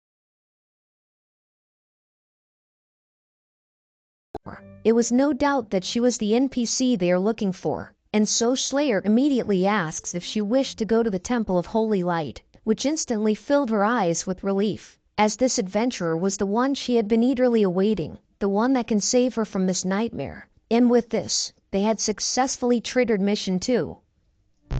Following this, the once casual atmosphere took a dark turn. The moon suddenly turned menacingly red, and the loud sound of the pigmen feasting ceased abruptly, leaving an eerie silence in its wake. And it became clear that something was amiss, confirming their earlier suspicions. The pigmen began to snarl viciously, their eyes gleaming with bloodlust, and they were now closing in from all sides. In a sudden twist, the pigmen let out agonizing screams, as if something was filling them from the inside. Their eyes rolled back, and their bodies transformed, bulging with newfound muscles as if they'd been infused with some kind of steroids. Then they immediately launched an attack on Slayer's group from both sides. Unfortunately for them, the brothers' combat skills far surpassed their attackers, and so they dispatched the pigmen with just a single powerful blow, taking them completely by surprise. With this, the pigmen realized that their only hope was to overwhelm the brothers with sheer numbers. And so, they swarmed in, but Slayer and Afe remained unfazed, meeting them head-on. With this, the sounds of their intense struggle reverberated through the surroundings, yet even against overwhelming odds, Slayer and Afe emerged victorious. Much to their surprise, the battle was far from over. as the dismembered pigmen's corpses started to glow with mana. And to the brothers' astonishment, they began to regenerate. Before long, the once slain pigmen were standing there, hale and hearty, as if nothing had happened. In this perplexing situation, Ah-Fei turned to his brother, seeking a strategy. Unfortunately, even Slayer couldn't provide a clear answer. It defied all logic, because the pig-headed people should not have such an ability to revive. And whatever's happening here is completely different from the original design. So he found himself wondering what had transpired within Destiny Corporation after his departure. However, dwelling on these thoughts wouldn't provide any solutions for their current predicament, but he was certain of one thing: their stamina was limited. Therefore, they couldn't keep fighting these relentless foes. So, they chose a tactical retreat, leaping through windows and dashing down narrow streets until they found refuge in an empty building. However, it quickly became apparent that they weren't alone in the building. As Ah-Fei was about to voice out, a hand suddenly appeared, silencing him, and the hand belonged to Luna herself. This startled Ah-Fei, while Slayer had already pointed her blade at her. However, it seemed like she had no intention of fighting them, as she gestured for them to remain quiet. As the monsters hadn't left the vicinity, with her intentions made clear, she instructed them to continue their conversation upstairs, which they willingly did. As they settled into their temporary hideout upstairs, Luna explained her presence. She emphasized that, just like them, she was here to complete the mission. She wanted to make it clear that she wasn't spying on them again, and that she had actually arrived in the village earlier than them. However, upon entering, she immediately sensed that something was amiss. This suspicion prompted her to remain and conduct a proper investigation, choosing to wait until nighttime to do so. It was at this point that Slayer and Ah-Fei had unknowingly walked in when she was just about to venture outside. Surprisingly, Slayer concurred with Luna's assessment, acknowledging that there were indeed too many peculiarities in this place, and so he turns to the girl and asks if she has any idea what happened before they had arrived here. However, it appeared that the little girl was reluctant to answer their questions. Luna, sensing the little girl's doubts, she accompanied her words with a warm smile, reassuring her, as she emphasized that their purpose here was to protect her, so she can rest assured and share whatever she knows with them. With this, she was convinced, and so she decided to show them the truth, taking her masks off, and began to recount the unsettling events that had transpired in the village. The bush village had once been a safe and unassuming place. The villagers were a close-knit, warm-hearted community. However, outside the village, there were often pig-headed people, peculiar creatures that had occasionally roamed nearby. According to an elder who frequently left the village, these creatures weren't particularly dangerous as long as they were spotted early, and you kept a wide distance from them. Over time, the villagers discovered that these pig-headed creatures not only refrained from attacking people but even started mimicking everyone's movements, which the villagers initially found their behavior rather humorous, and consequently, their vigilance against these monsters gradually relaxed. That was until the day a patrolling knight from the Temple of Holy Light visited the village. The knight was Ser Kurlik, a very strong and gentle individual who had made quite an impression on the village. And under the guidance of Ser Kurlik, they all gave a prayer. Only this prayer was different from the others, as she felt her body getting hotter and hotter, and pained as though she was being pricked by something. Troubled by this, she approached Ser Kurlik, seeking an explanation for her unusual experience. And when she shared her ordeal with Ser Kurlik, a smile gradually illuminated his face. He eagerly told her that she had experienced a one-in-a-million event as she had been awakened and chosen by the Holy Light. With this, she could join the Temple of Holy Light and become one of them. Furthermore, their village would gain the protection of the temple, ensuring that they would never have to worry about monster attacks again. But just as she was about to share this exhilarating news with everyone, the monsters launched a sudden and brutal attack. They were vicious, cruel, and numerous, and no matter what they did, the monsters wouldn't die. And so the villagers were all captured, and tragically, Ser Kurlik lost his life while trying to protect them. Overwhelmed and terrified by the horrific events she had witnessed, she found herself paralyzed with fear. She dared not call for help or make an attempt to escape. Her mind went blank, and in her numb state, all she could do was weep. However, after crying for an indeterminate amount of time, her tears eventually ceased. She began to think that perhaps it was the Holy Light itself comforting her and urging her to be strong. With this newfound resolve, she became convinced that she had a responsibility to see things through. After all, the Holy Light had chosen her for a reason.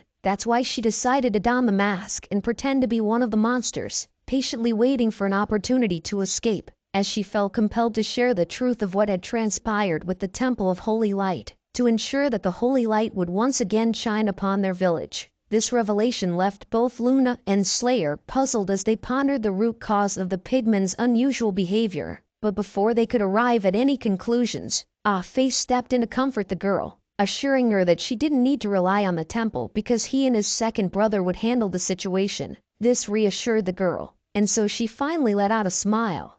However, the menacing red moon they had seen earlier had transformed into a sinister eye, glaring at them intensely through the window. And before they could react, the building was suddenly breached, and the girl was now in the clutches of a massive boar that loomed over them as if they were ants, while releasing a menacing laugh as it reveled in capturing the little girl.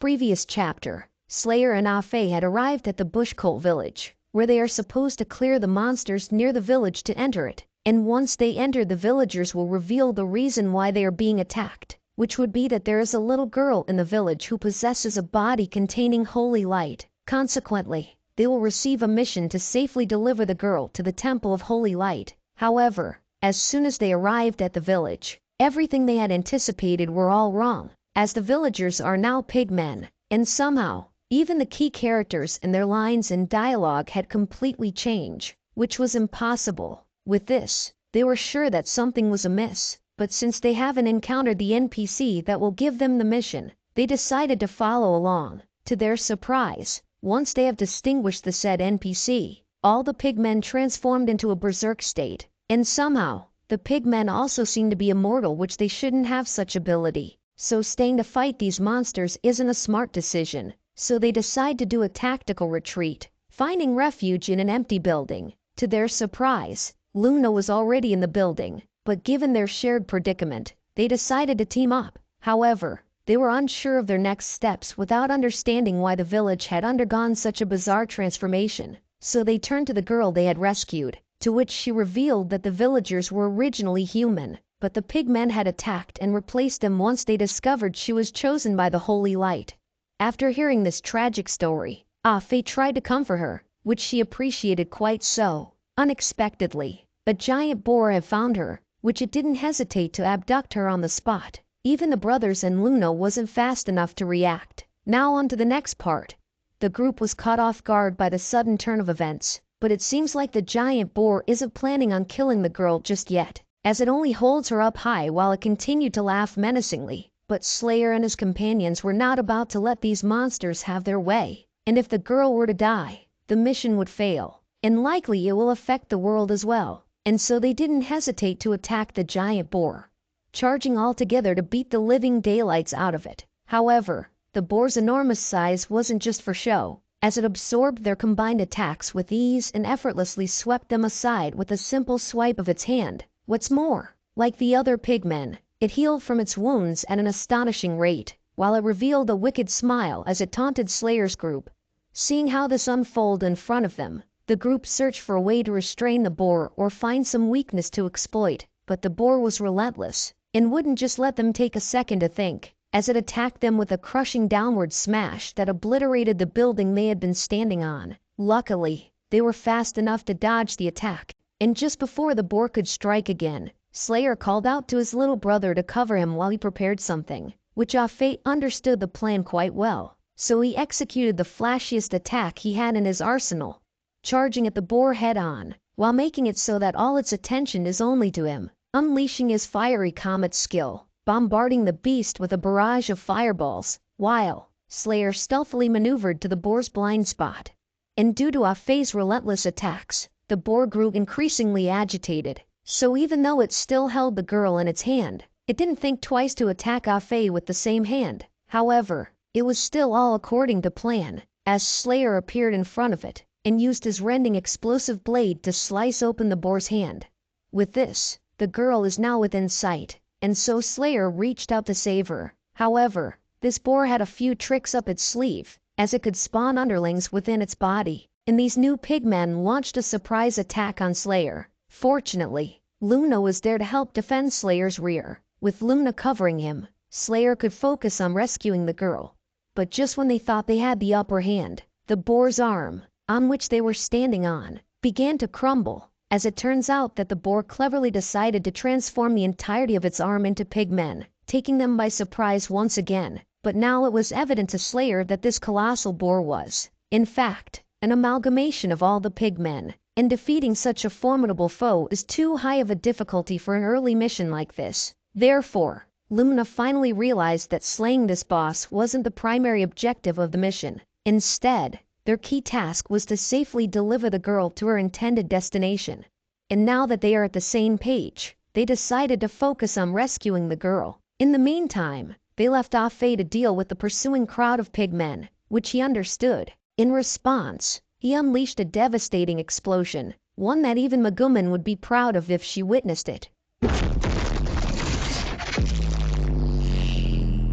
And with their roles clarified, Slayer and Luna concentrated on tracking down the pig that held the girl. Much to their surprise, this pig turned out to be not only nimble but also quite intelligent, as it abruptly altered its course, leading them into a nearby building, which Slayer and Luna wasted no time in pursuing it. However, upon entering the room, they found that the pig had already dashed to the opposite side. This made Slayer realize that capturing it would be a significant challenge. Not only was it swift, but it is also very familiar with the layout of its environment. But before they could continue the pursuit, he noticed that Luna's attention was drawn to something in the room, and so Slayer turned to see what had captured her interest. And to his surprise, it was the original occupants of the village. They were confined to a cage, malnourished and seemed to have lost their sanity, mimicking the behavior of pigmen with crazed snorting. And the fact that this virtual game portrayed their suffering so vividly that it was distressingly realistic, Slayer isn't willing to stand by. And so, without any hesitation, Slayer rushed to free them. However, even though the cage was now open, the villagers had endured so much suffering that their humanity appeared irrevocably lost, as they remained unresponsive, continuing to mimic the pigmen, and witnessing this firsthand left a bitter taste in their mouths. And with this, Luna couldn't help but curse at Genesis, believing it was all their fault. This surprised Slayer since he had never heard this name before, and it seems like Luna knows more than he had, and so he inquired Luna about it. However, before she could respond, Faye loudly called out to Slayer, asking his brother to save him because he couldn't hold back the pigmen anymore, as their numbers proved to be more than he could chew. Simultaneously, at a distance, the pig that had captured the girl had put quite some distance between them, leaping nimbly through buildings. Meanwhile, the girl had regained consciousness, but her hopes were dwindling, as she believed her fate was sealed, that she would be devoured. A short while later, the girl found herself held captive in a tall building, while the impatient pig grumbled about the tardiness of the others. Restless and bored, it turned its attention to the girl. As it drew near, it sensed the unmistakable scent of holy light, which heightened its hunger, and so the pig lost all his control, lunging at her, seemingly intent on devouring her alive.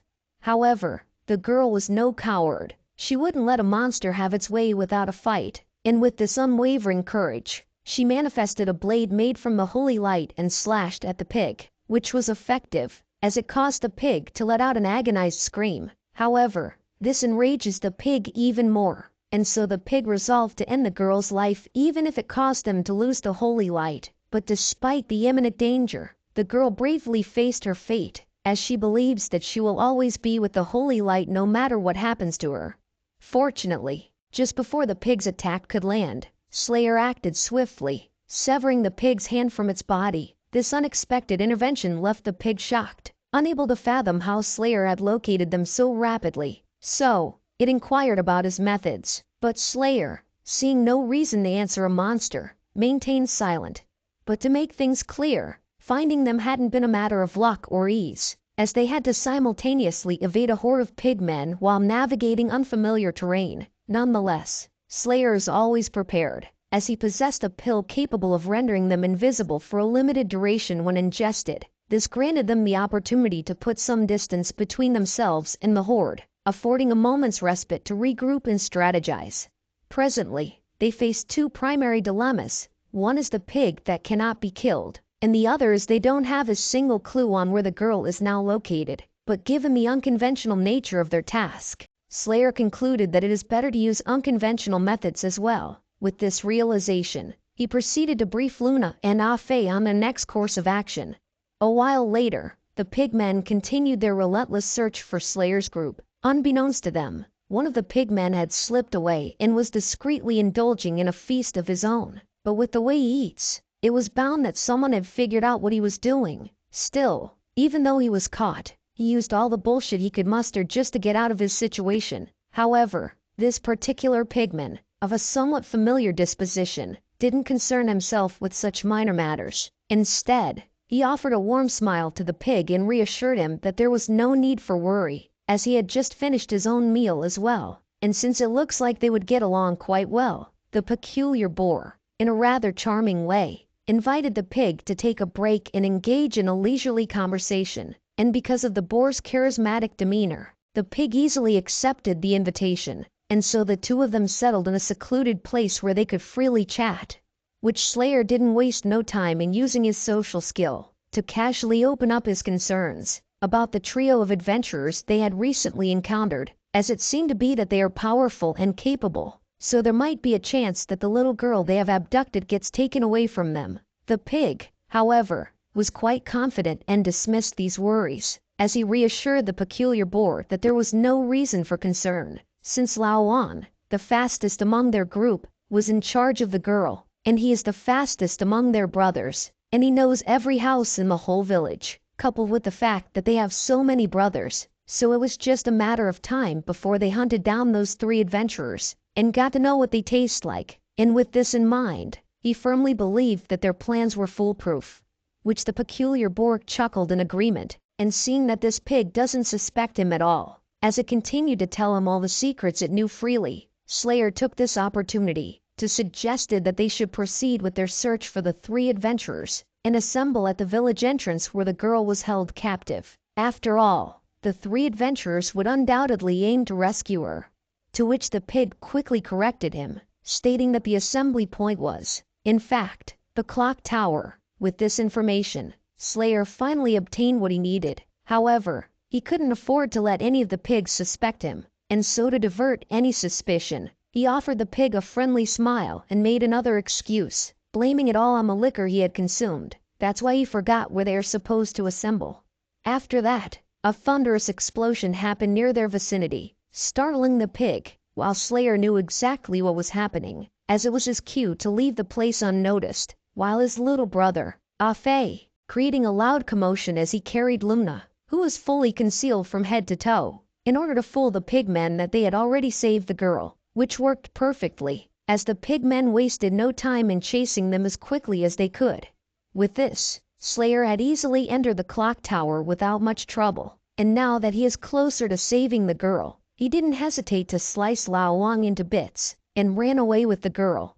A short while later, Slayer and his team regrouped, making a frantic effort to exit the village while being pursued by a relentless horde of pigmen. Simultaneously, another group of pigmen decided to merge again and launch an attack from above. However, their sizable combined presence cast a noticeable shadow, alerting Slayer and his crew in advance, and so they quickly consumed agility potions, boosting their movement speed by 30% for 30 seconds, which helped them evade the giant boar's attack from above, as it also made it easier to escape the bushcoal village. With this, Ah Fei suggested they could now take a break, but due to the strange events that had occurred earlier, Slayer isn't willing to bet on those assumptions, so he proposed that they put some more distance between themselves and the pigmen before they could rest.